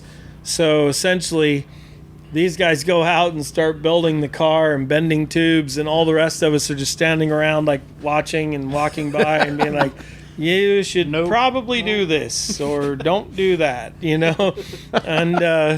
and so it was really cool to see them really dig in and like really build that car. And it's funny today because like when I'm sure when they look back at it now, they're like, without their uncle, without without the rest of us around, right, they would have never been able to do that, right? But we really let them for the most part do that unless there was a hard stop where we were like, nope, you can't do it that way. Yep, there's about 5 cars similar to Betty that aren't your chassis style, and they're all the same, but not the same at all. Yeah, they look the same, but they're not the same. So Betty and Buckburger's car, which now we were saying is out here, but into the abyss, no idea. Yeah, whose is it? I saw it once late at night, and I haven't seen it since. And but like that and Betty were kind of the 2 closest vehicles from that era, other than the military stuff. And but that car, Sky's on his 3rd set of axles. Yeah. Due to some unfortunate circumstances, but they both bent a few. Yeah. Right. And he's on his 3rd set of axles, and I broke 2 of them, 2 fronts, but the nice part is we've had overstock of the axles for the military stuff. Okay. So it's literally we pulled out. Yeah, so we used to just go to the shed and pull one out and put it in. Like it was already built and done, just sitting there waiting. We just have to cut the shock tabs off and weld different sway bar tabs on, and you're done. It's a production axle. So, and that's kind of.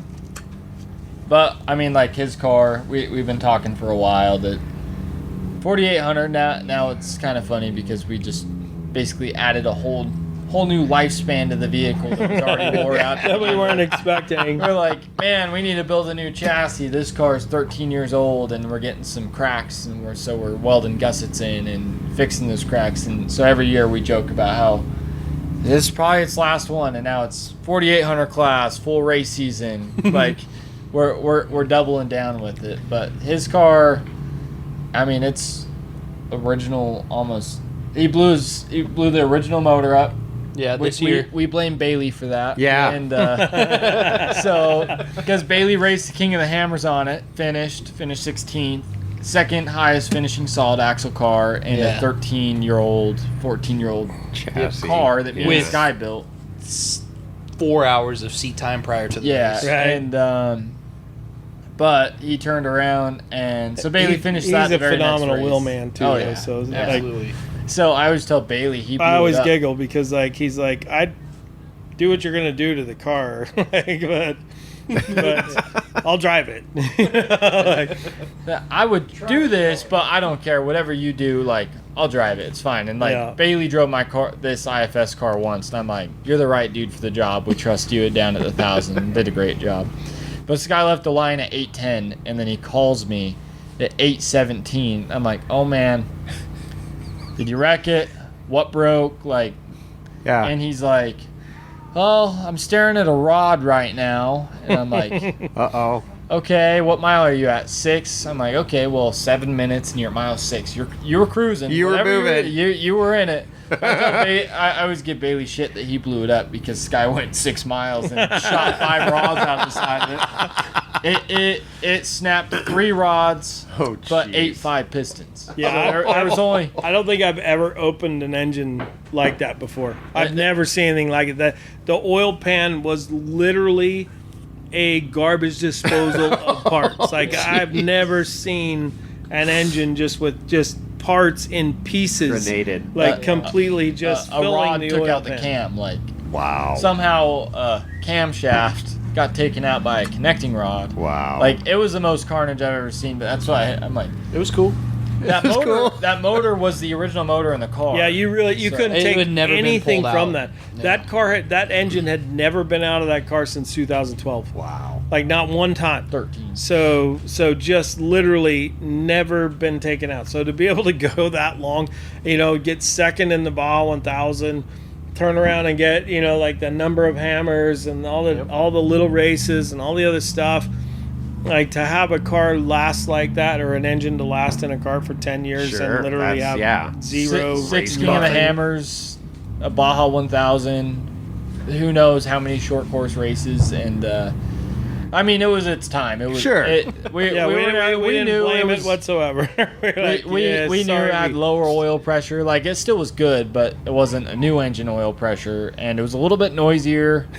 But it's been noisier for years, so it's like, didn't think Run anything it. of it. Yep, And run it. yep, he that's a rookie that I came out here and taught the rookie program with Bailey this year, and I did a little bit last year, but this year me and Bailey tag teamed the entire full-on week. And one of the rookies, his first race was the local desert race that we had in Utah, where Sky blew his engine up. And he goes, "We thought it was the coolest thing," because Sky Blue passed him doing like 80, and they were doing 40 in a JK, a two-door JK. And they're like, "We thought that was the coolest thing ever," and that was like, and it just cracked us up because we turned around and we got the car back, pulled the motor out. He got a 525 crate engine, so he's making There you go. 120 more horsepower than what he was. Yeah, and that was all really close to the Baja. So like Cole had a brand new engine in this car, and went out and came out here and went shock tuning and melted that one down. And that 23 one was the most engine he's ever had. So about 650 horse, and it melted out. And we came back and we were like, oh my God, what do we do? I just burned up my 5.3 in my Suburban. I took the engine that we had in his car as a spare that ran spare 1,000, so it did the 1,000 he got a first place in, and then we turned around and I took it out because he got his new engine, and it's just sitting there, and I burned up this 5.3 in my Suburban, and was like, I'm not going to put this DLD, variable valve timing bullshit back in. So I took the LS3 off the engine stand, stuck it in my Suburban. A week and a half later, Sky blows up his engine, and I was like, "Oh shit!" So now they have the exact same engine I'm not accessories. complaining. So Sky never even got to drive his car with the new motor when I brought it out after the 1,000. So we got GM Performance ECMs, or we got a GM Performance ECM for Sky's car and mine. So when we went to the 1,000, we took the Holly out of my car and we put it on GM Performance harness, and we got the ECMs to match.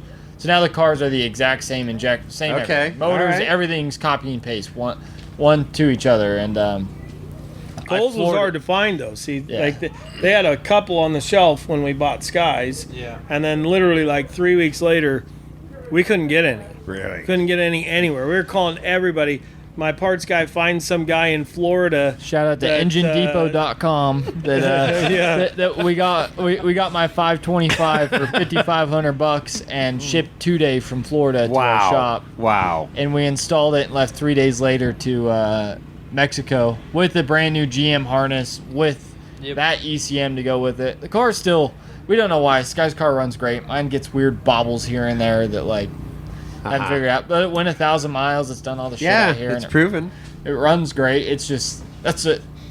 The dude next to us, he has a tall deck 490 cubic inch LSX, built crazy engine, and I qualified a 10th behind him. and not like, there's points where the power is usable and it's not. Like, it is just what it is. But I'm just like, we're out here. I ran low range on the limiter through the entire short course because I didn't have enough power to, like, the car would have dead hooked in them big ass corner turns out here. So it's like low range, so letting it eat, but we just know the motor's gonna be good. Wow. So, Yeah. However, I am on engine number 5 in 4 years, so it's been and but we had a 427 in it right before Mexico. Super stoked. Brandon, so we were supposed to build Brandon's race car in 2015. We ran into some contracting problems, so racing went back aside 2016, 2017. And Brandon's car is still sitting on the shelf at the shop. Okay. All But the parts. Me and just Sky no showed up car. one Oh, weekend. jeez. Me and Sky showed up one weekend to the shop mad at Dad. So we didn't use his parts, but we started building a race car. So we're like, So that's how this car came to fruition. And however, that's Brandon's engine, and that's been sitting on the shelf since 2015, ready to go into his car. Cole melted it in 30 miles. He finally let me use it. Yeah. 4 engines later, and every single time I've asked him for his engine, 4 engines later, he gave me his engine. And we started shock tuning at 9 a.m. I had to call him at 12:15. Like, hey, Dad, you know the engine you gave me, not my engine, because I just blew up my engine, and that's at the machine shop right now. Your engine that you just let me put in. Yeah, I got oil shooting out the exhaust right now. So whatever that means, it's not good. And he's just like, well, I don't know what to tell you. When's your engine going to be done? Yeah. And I was like, I don't know. I also don't know like what my engine, because my engine part of the engine that he was having built, right, because it had blown up and everything else. So now it just keeps morphing into a little bit different tune and a different engine. Yeah. So when it came down to like barely getting it back in time for Mexico, still having to rely 100% heavy on the engine tuner, and make sure, because the Mexico stuff is a little bit different, right? Like if you're too lean in that stuff, you're going to melt an engine. Got it. So you're going to get better power, right? So you're going to have better power. You're going to be more efficient on fuel, everything else. But if you're lean, you're going to melt it. So you get into the silt and you get into those 4,000 RPM silt beds, or you're like 4,000 plus, and it melts them. Wow. So you got to be a little fat. And so we were sitting there just tossing this up, and I was like, you need to find Sky's engine and just put it in, put the GM harness in, don't mess with anything, and go. And they still had to mess with stuff a little bit because GM sets up really low idles. And well, we also didn't know that if we bought the GM Performance 525 ECM, we should have known, because they are still emission compliant engines. So, like, you let off and it has fuel dump to save your catalytic converters. Oh, great. So when in Mexico, you don't have. Yeah, exactly. Right. And in Mexico, we're like, we have 50-gallon fuel cells and we're barely going 100 miles. Like, what is happening? And I think we got back and we're like, oh, well, that's... We got like 2.5 gallons. I was going to say, we didn't even Jeez. get 3 miles a gallon in Mexico. And That's how I fat did it my was. math on 4, so we were short on fuel. Yeah, and so we turned around and we're like, okay, well... So we started looking at the tune. We bumped the idle up from like 800 RPM to 1,200 to run our big trophy truck pumps and keep it from stalling. And then you get out here in the rocks, and it's meant for everyday, like, it's not meant for you to be on off the throttle in the rocks. So Sure. I burned up a flex plate in Sky's car pre-running. Really? Because it kept shutting off every time I'd come off the throttle. So between figuring all that out, like, super minor fuel changes and really just hitting delete on half the shit in the ECM because we're racing, like, cars run pretty good now. There you go. But yeah, they're Wow, that's wild. this poor car's been through, that's it right now, it's around 8,000 race miles in 4 years. So That's what you built it for. Yeah, mine are Yeah. immeasurable. yeah, This time. Yep. So, with good qualifying runs, what's strategy going into race days for you? So tomorrow you got the UTV, the golf cart. So you guys got a day to kind of dial things in, and then Yep. So Sky, you're racing on Friday. Yep. It'll be obviously it'll be my first time racing on Friday in the EMC. Yeah. 4800, which 2 laps. 2 laps. 2 laps. You don't have to do Lucky. the third mystery lap. That's gonna be great. Except I have to run 3 laps the next following day. But yeah. Yeah, they bit it off this year by swapping places and Sure. being in that car 2 days in a row. Like, you fight dehydration no matter what, right? Like, and so to do it 2 days in a row Yeah. is pretty rough. Yeah. It's, Yeah, it's going to be pretty rough, but like I've been telling people more as of lately, me and Cole pretty much disagree on most everything, which usually that ends up being a pretty good combined effort. Okay. Yeah. So two completely opposite souls. It'd Yeah. blow your mind. Like like from being a dad and watching them, like watching them grow up, watching them do everything, the way they do everything, like is just two completely different. It blows my mind how different they are, but how well they can complement each other. Okay. Like so. I mean, Sky's had to really work hard on his desert stuff. Like his first King of the Hammers stuff when he was out here doing stuff, and he starts doing those speed things, and we're all in the pit, like we're all watching, and we're like, why is he going so slow? Is he broke? Like, what's wrong? And like next thing you know, like they get back, they're like, what's wrong? And what's wrong? And he's like, nothing. I don't know. Nothing. Just running the and race. you're like, holy shit, that was slow. But it took the stopwatch for him to realize that, right? Because it took that, what the hell? I was 2 minutes slower than so-and-so. Like, how did that happen, right? Yep. And so it took that to kind of be an epiphany and go, because the problem is this guy's so analytical that he's measuring every single thing that could come at you and the reactions and everything at once, right? I don't think. And Cole goes by how he feels and adjusts as he feels, right? Yep. So it's not overly pre-thinking at all. It's more just like, I think I can do this. Well, I thought I could, but we're going to try like this now instead, right? And adjusting on the fly. So organically, Cole was just much faster in the desert because of that, right? But then Sky was way better in the rocks because he was analyzing this whole, geometrical shifts, right? Where Cole's just like waiting for it to happen and then going, oh shit, right? So, yeah. How funny. So the dynamic between the two is drastically different, and they both worked really well to improve Cole's rocks, and Sky's desert stuff is, tremendously improved. So, but the funny thing is having them in the cars, that's how life is for them, right?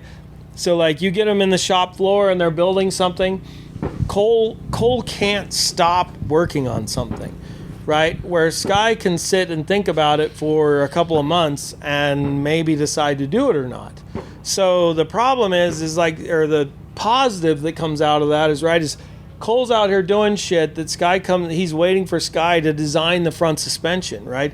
Like on this car, he did such an incredible job. I mean, because we left this car super narrow for the rocks, right? So to be in IFS and to get 20-something inches of travel out of that front end and keep it at the width we are, right? Yep. It was really a tremendous feat, right? Did such a great job on the engineering of that, right? Well, Cole's over there going like, well, I don't know how he's going to make this work, but I'm putting this tube here, because he's not here today, you know what I mean? So those dynamics, right? Like when they actually work together, they really complement each other well, and they're able to make stuff happen that both of them would struggle with otherwise, right? Gotcha. Yeah, I think that was kind of like, honestly, that was the main driver for us switching roles this year, because we had the thought to change Betty to the 4800 class car because she is an older car. Like I was saying before, right? She's geometrically constrained. We can only get her to go as fast as she wants to go. And so and then a lot of the cars that were built in its time are now 4800 cars, but the problem was that mid-engine rule. And so now that we're finally like two different classes, 2 different days, we thought it was a really, really good opportunity to be like, okay, well now if Cole co-drives for me, that will keep me going because he is a good motivation for me in the passenger seat. Like, he hypes me up along with, I think we were playing Slayer in my qualifying run. Not my jam. And again, completely different music genres. Not my jam, but I was like, yeah, man. And we were sitting in the start line. I was like, Sky, I think I'm having a heart attack. I'm like falling asleep, but my heart is racing. I was like, that's the point. He's like, that's just the music setting in. There you go. I don't like it. But yeah, we thought it was a good opportunity, like him co-drive for me, but then that also gives him a free, real, like, race pace rerun for the next day. But then Saturday. Because I already experienced it in the passenger seat, I'd also be a better help the second day as well. Yep. And so we were That's that was kind of the main driver. To put aside that. And our for him, I know that our end goal with our any solid axle car, but primarily our car's not set up like the Trent Fab cars or the Bomber cars per se, or even the Liberty Mountain Fab guys. They all, if you look at them, the Bomber cars are actually more similar to Betty than what you would think, considering they're all front engine and we're rear engine. Yep. But the Liberty Mountain Fab guys and the Trent Fab guys, don't get me wrong, their car is obviously amazing. Yeah, great They do cars. amazing stuff out here. We were looking at it today, and you really pay attention. Yesterday, their cars are built for all the bump. They know solid axle car with horsepower. We'll force her through the rocks no matter what. Right. But the problem is the kryptonite of the desert. So their cars are built they're lower than us, a lot of bumps. So they'll probably be quicker in the desert. So our goal is to get it through the desert and then Get to the rocks. Once we hit the rocks, we'll hopefully make that deficit up. But the changes between the concepts of cars is kind of the same. And you get that with Slauson. He's like, if I get through the desert, rocks are rocks. We'll walk through that. And you can kind of see that's how our car and Slauson's car is designed versus the Trent Fab and the Liberty Mountain Fab guys. They're obviously built to go through the rocks, but they are very fast solid in the axle desert. cars. Right. So that's kind of Stuff that Betty just can't, she can't go that fast. She can't control what's coming at her that fast. Yeah. So, But I was gonna say though, credit to Keith because, like Cole was saying earlier, every single year we've made a drastic change to the suspension, and then be like, Keith, I don't know what we did different, but we're doing this and make it work. Good please." luck. Yeah. Yeah. And They sent him some pictures on Sky's car in the beginning, and I remember them saying Keith just said no. we did exactly what he said no to. Car works great, but And he would have liked some. he would have liked it different, right? But he made it work, right? Yeah. And that's a credit to him too with that car, because like I say, that car has been a shop Nobody's been tuning able to figure it out. disaster, Yep. right? Because the way that it has no way to control that front axle, Yep. and if you do the coils and you do the valving soft enough that it doesn't just ever live and kick the shit out of you, then you go back and go. You try to look at it and go what he's been able to do with that car. We've had that car tuned since 2012. You know what I mean? And we've never just been able to get tunes on it that just seem to make it work. So even though we pulled the bypasses, did the other things, Sky's this is the best I've ever felt. It's the in best this it's car. ever felt. We didn't even pull a shock off to revalve it. Nope. Really? We did a rear coil change and crossover some rings. crossover ring Wow. changes, and that Yep. was it. Wow. Yeah, But- and like Cole was saying earlier with his car, that kind of threshold that you knew was your safe zone that you could get up to and still have a run out speed, it changed that drastically. Wow. So in that car, I've never been able to just go 55 to 60 and just drive comfortably and know that if I do hit something wrong, it's probably going to be okay.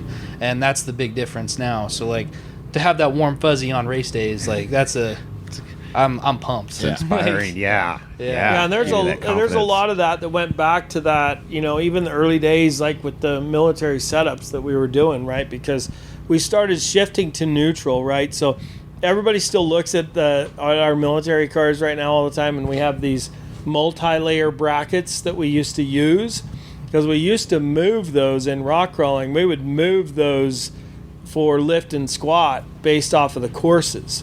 So we would change and lift the upper control arms to a different hole to go, lift, squat, and neutral all in the same brackets. And so all we had to do was just remove 2 bolts, and then we could do that.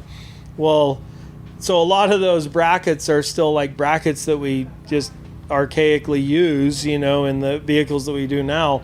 So they're always what are the extra holes for? Don't change it. Don't change touch. it. But you have issues, right? That Garv, one of the requirements for that Garv is it had to clear a 30-inch Jersey barrier. So you had to drive that car over a 30-inch Jersey barrier to meet the requirement. So right, you put a little bit of squat in that, and that car will not clear a 30-inch No. Jersey barrier. It'll go up and it'll hit it, and once the rear gets hung on it, it won't go, right? And so there's problems with it in those setups. And so when we did these, a lot of that kind of like went back into these, kind of like to cross pollinate.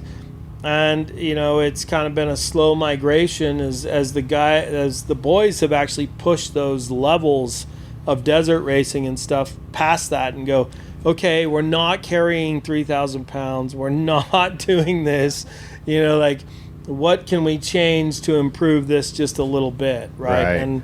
And huge difference in even just some of the corners in the desert, short course corners and things, where on neutral you go through those corners, and if you hit any kind of resistance on the berms or the lips, right, then you're not squatting in the corner anymore. So you start to lift at the same time. So it's that kind of thing where if you can get some squat in it, as long as you're into the throttle, right, you're going to just bring the rear end up and around it, right?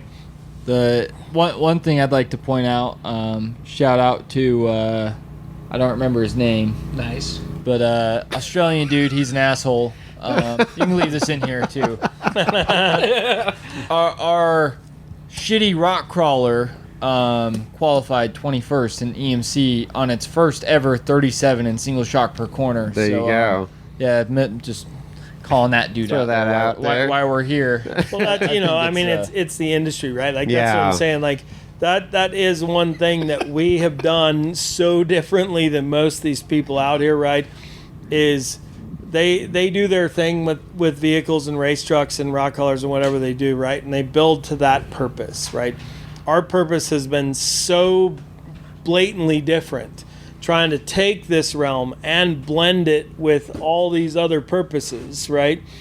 And somebody nobody comes to you and says, I want you to build me a car that'll go through this canyon, go over these Right. rocks, get up to the top of this mountain, and oh, by the way, we have 246 additional requirements that you need to meet for personal gear, and another 200 requirements for HFE, mill standards, airdrop, internal transportation, all of these other things, right? So you deal with that diversity in those worlds, and I think a lot of what the kids were able to kind of start doing was, they've been able to go out and use some of that technology to its limit and go, okay, how do we go another 10? That's cool. You know what I mean? How do we go another, because like I say, we really ran that, certain speed of durability and safety. So it went from performance to get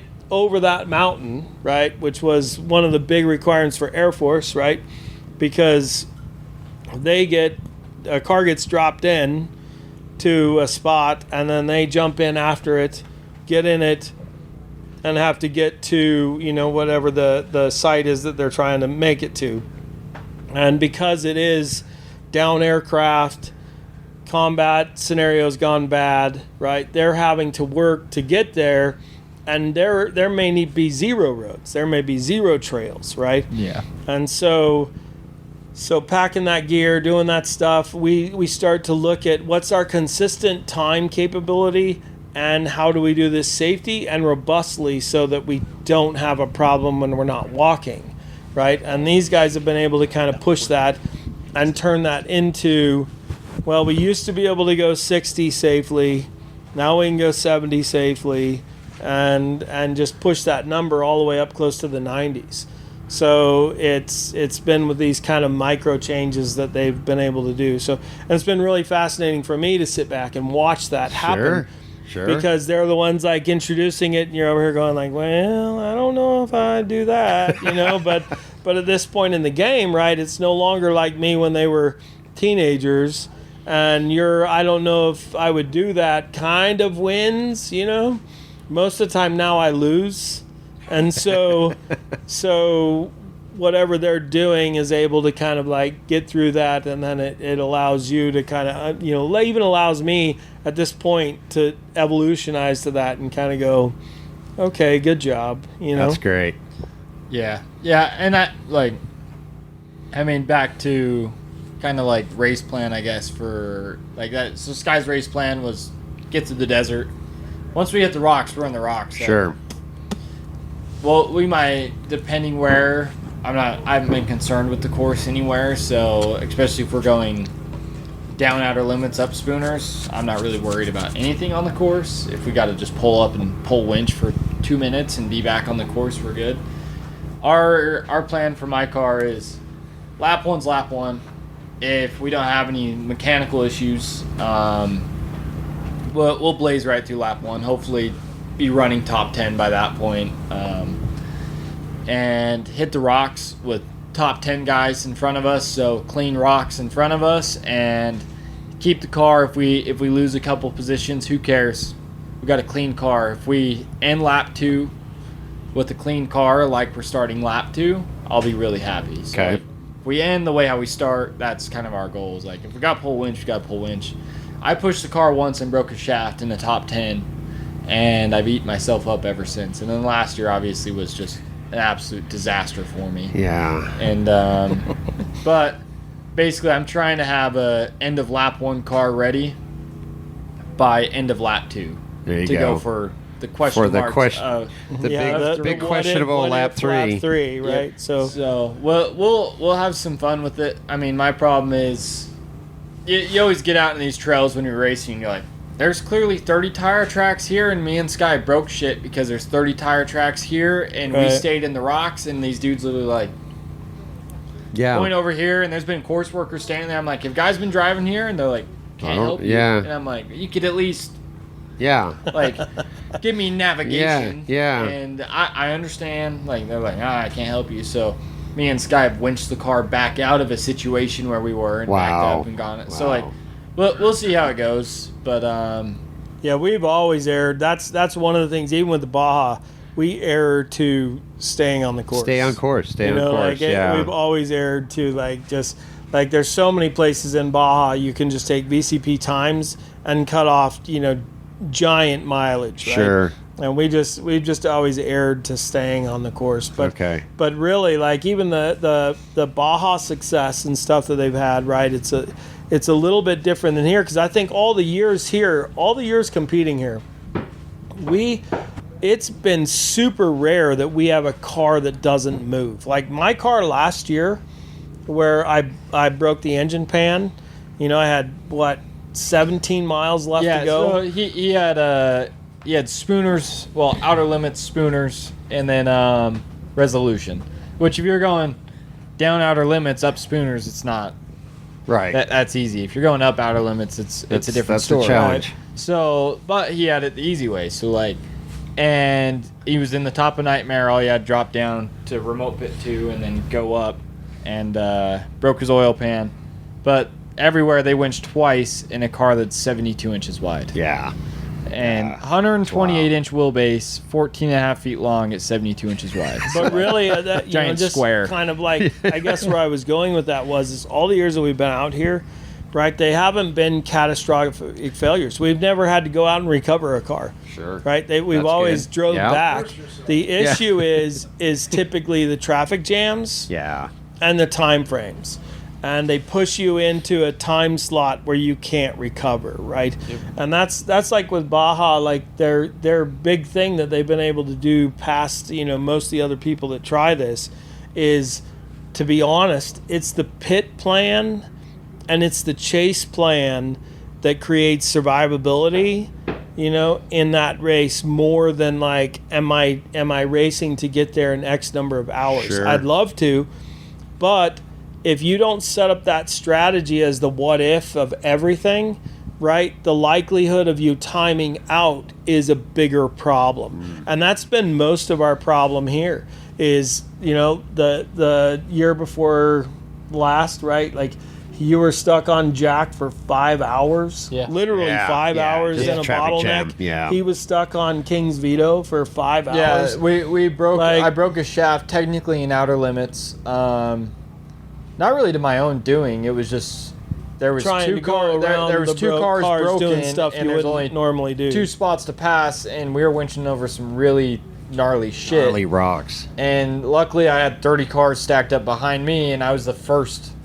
I was the first dickhead to come up onto the chaos that ensued, and so like there's car broken here, and so I'm trying to drive diagonally through the gnarliest like thing that Outer Limits has to offer, the weird like cross section rock at the top of the trail, and so I'm driving diagonally, and I got 30 dudes luckily out there like stacking rocks for me, and we turned it into a highway by the time we were done stacking rocks. It's funny because we were just out there the other day, and I'm like, there is none of the rocks we stacked, they're all gone. Sure. It's back down to just the boulders that were there again. And but it was a big like I was stuck there for 2.5 hours, and then we turned around, got to King's Veto, and right after I was sitting about 10th, 11th place. And the only way I knew this was because Bailey winched past me in Outer Limits. Where everybody else was broke, Bailey winched past me. Okay. And he was sitting 7th. So I didn't know I was there in the pecking order of position. And then we got to King's Veto, and I was already frustrated. And I'm pretty sure I twisted the shaft in Outer Limits, and I broke it in King's Veto. Because what I did in Outer Limits was all on that corner that was beating it, but it was spinning when I came out of Outer Limits. When I got to King's Veto, Cameron still was standing there, and he's like, lock your car in 4-wheel drive. And I was like, it is. And I instantly knew what that meant. Yeah. I was like, what one's not spinning? And he pointed at the back one, and I was like, sorry. all right. So we drove King's Veto, and essentially put myself out of the race there. And I knew like that it spun inside the carrier, so I had to go back to a pit. I wasn't getting it out there, and but These guys have a good starting position. They really do. Yeah, I'm last. So Friday I leave the line last. Yep. We'll see how that goes. Is there anybody else in the military class? There's one other entry. Okay. Yep, there was one other entry. Okay. But we haven't yet to know or whatever. Yeah, and I think the class was actually made for him originally. He Yeah, was part of last the rookie year. program. Yeah, exactly. And yeah, he's I forget what he's racing. He's done a ton of work to it. Okay. And Yeah, it's pretty sweet, but I think he finally got it done. So I think, Okay. I Pretty think- sure it's a Gen 1 flyer. Yeah. Yeah, it looks Gen on 1 flyer. I'm almost Yeah, positive. he's done a lot of work. We sent him a set of harnesses Yeah, to seatbelts. try and help him. He was trying to get the car ready for last year, so we sent him some stuff to try and help him out. Right on. They probably had to get new ones there. Right on. That's the one thing we hate is like you get the safety stuff, but new harnesses every year kind of sucks. Yeah. Window nets resorted Exactly. every year. But Yeah, it's probably that time. It's a fun it's fun to come and do it, right? But we were trying to do it more like last year to try to help him have somebody else in the class at least and be able to go and but you know, now it's definitely one of those things. Last year we got caught up behind. We had fan problem that wasn't working. And so we spent the entire desert lap, 5 miles, and then pulled over and cooling down. So And between then the that, samurais and the traffic Toyotas come passing you out. one past, and then he could get back in the military car, and they drive 5 miles Oh, and yeah. pull over. And so Yeah. yeah, so they had a long day. We did a big change. Well, we had to anyways, engineering wise for the military stuff. But we're kind of R&D testing that out here right now to see if our cooling change is fixed on that car. Yep. And but yeah, he we should- tried to shoot way surpassed where we were before, but yeah, last year we had we went with a better fan, but that ended up being a Being our smart kryptonite. fan Oh. and causing more problems. Sure. than Same what problem we I had in I was going to Mexico. say, yeah. Same fan, same exact Okay, fans there you and go. radiator. Actually, There you go. So, same thing I had in qualifying. That's why there's a bright red Direct- 2 brand new wires ran direct- through the car to the battery direct switch. wiring. Right. Yeah. Well, you want to hit up your sponsors? Because I know somebody's got some new wheels on their car. That's what I was going to say. First thing. He just followed me. So like 3 minutes ago. Yeah, Tremor Wheels, Jaime Zamora. He kind of got us on a fresh set of wheels a few years ago with Vision, and he's kind of bounced around, started his own thing, Tremor Wheels. Okay. Yeah. Yeah, I mean, so Tremor Wheels, KDM Shock Technologies. There's, like we talked about this podcast, was Keith. Keith has been a super critical component to this race program, and looking forward to DoD stuff. To the guy that has David Buckberger's old car that he bought from Lane Farka, hit Keith up because he knows how to tune that car versus the other guys do great work. However, we have developed 5 years now with almost the exact same setup. There so you go. we'll have a package ready for you if you hit us up. I don't know who your name is or your number, but I know who you bought the car from. Sure. Yeah, Fox. So Fox, we do all the Fox stuff on the DoD side. So Fox, basically, we get they help us out a lot. My shock showed up in 2 months instead of a year and 2 months, like most guys. Spider Tracks, we finally Ross and Tom have been asking.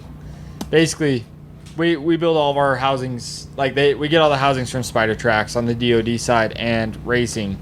However, we make them, like we weld all this bracketry on. So this was like our first. Guy sent the CAD out and just let Spider Tracks have at it with the rear axles. So they built the whole thing. Did an incredible job. And they did an incredible job. Maximum transmissions. Like, I've had one transmission failure in now 7,000 race miles. Wow. So, and that was last year, King of the Hammers, and that technically wasn't even his fault. It was a defected part that he got. So, it is what it is. But maximum transmission, super awesome. Baja Designs, they keep us lit. Yeah, Sure. they keep us lit up at night. And yeah, Visual Labs, they wrapped both cars in like 2 days. Okay. So and they take care of all that. And then I'd say the biggest one for us by far is Falcon Tire. Okay. So Falcon Tire signed us on last year. We developed their new 40-inch race tire with them. Yep. And super great to work with. Like those guys have been just unbelievably attentive to what we are saying that the tire needs. Yep.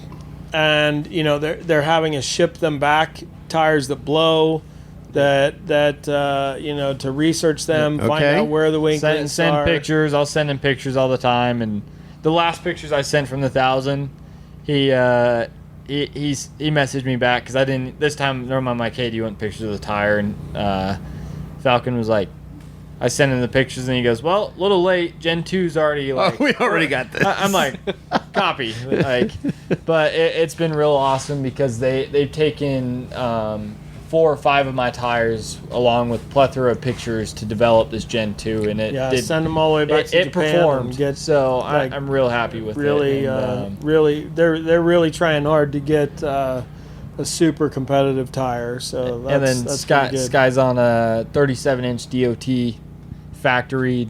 Anybody can buy Falcon tire, and aside from the diffs, going from a 40 to a 37, it's been really impressed with the traction on them. So, but yeah, I mean, that's GM performance, I guess, for the 5 engines I've had. There you go. Over the last year. Really, enginedepot.com. Out of Florida. Find that guy. He will hook it up, and he probably has it in stock. I was even laughing because I can't even remember the retirement community that down there that everybody brings up all the time, but that's literally right where this freaking engine came from. And he's like, no, I used to work for GM forever. Now I just I'm a depot for engines and performance stuff. So, and had one sitting there. I mean, so, and the last one I'd like to point out before we go is Atlas. So we use Atlas advanced adapters and all the military stuff. Right. They're not necessarily a sponsorship for us on the racing program. We buy all of our parts from them. However, their product speaks to it. We have 8,000 race miles out of 4,400 truck that consistently does 80, 90 mile an hour through big whoops, and then does all the rock stuff. And we pulled my transfer case apart before the 1,000, and it looked brand new. Put it back together. Not to mention we have 326 fielded vehicles to to the government that we've never replaced a transfer case. Running outlet. No, wow, that's impressive. Yep. That's impressive. So they, big shout out to them. I hear a lot of guys. I'm sure other companies have great products. However, we will continue to keep staying with Atlas. Works for you guys. That. And so. Absolutely. Well, Brandon, Sky, Cole, thanks for your time. I think we're a little over 2 hours now. I was you were kind of setting me up that your dad wasn't going to talk much, but he took over the podcast. That's it might be the tequila talking.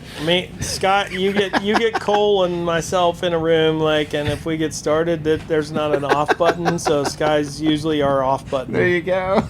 Yeah. Well, best of luck to all three of you. You got 3 race vehicles that you guys are doing here. One more day to dial things in, and then it's KOH 2025 race time. Got tech tomorrow, so. Yep. One thing I did want to add, total sales pitch here. Perfect. No, we're actually venturing out, and we're starting our own kind of shop page with SXOR Motorsports, so we're going to be selling a lot of the things that we are already dealers for. Okay. Through the DoD stuff that was solely based on numbers we were buying, but we'll be actually a dealer for Baja Designs, rugged radios, even complete 4.9 differential assemblies. Nice. Because okay. We do our own kind of engineering and kind of break-in processes Trailing with arms.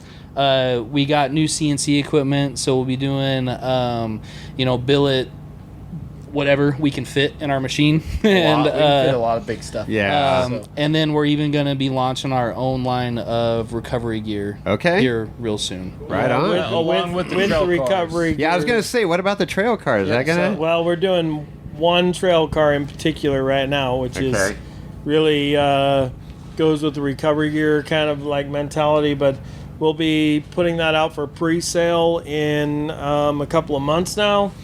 But it is basically our M series tactical vehicle. So we have a small, medium, large, and extra large. Okay. So I'm driving like an extra large here. And then you've seen the SXVs, which are the smallest, the 60-inch cars.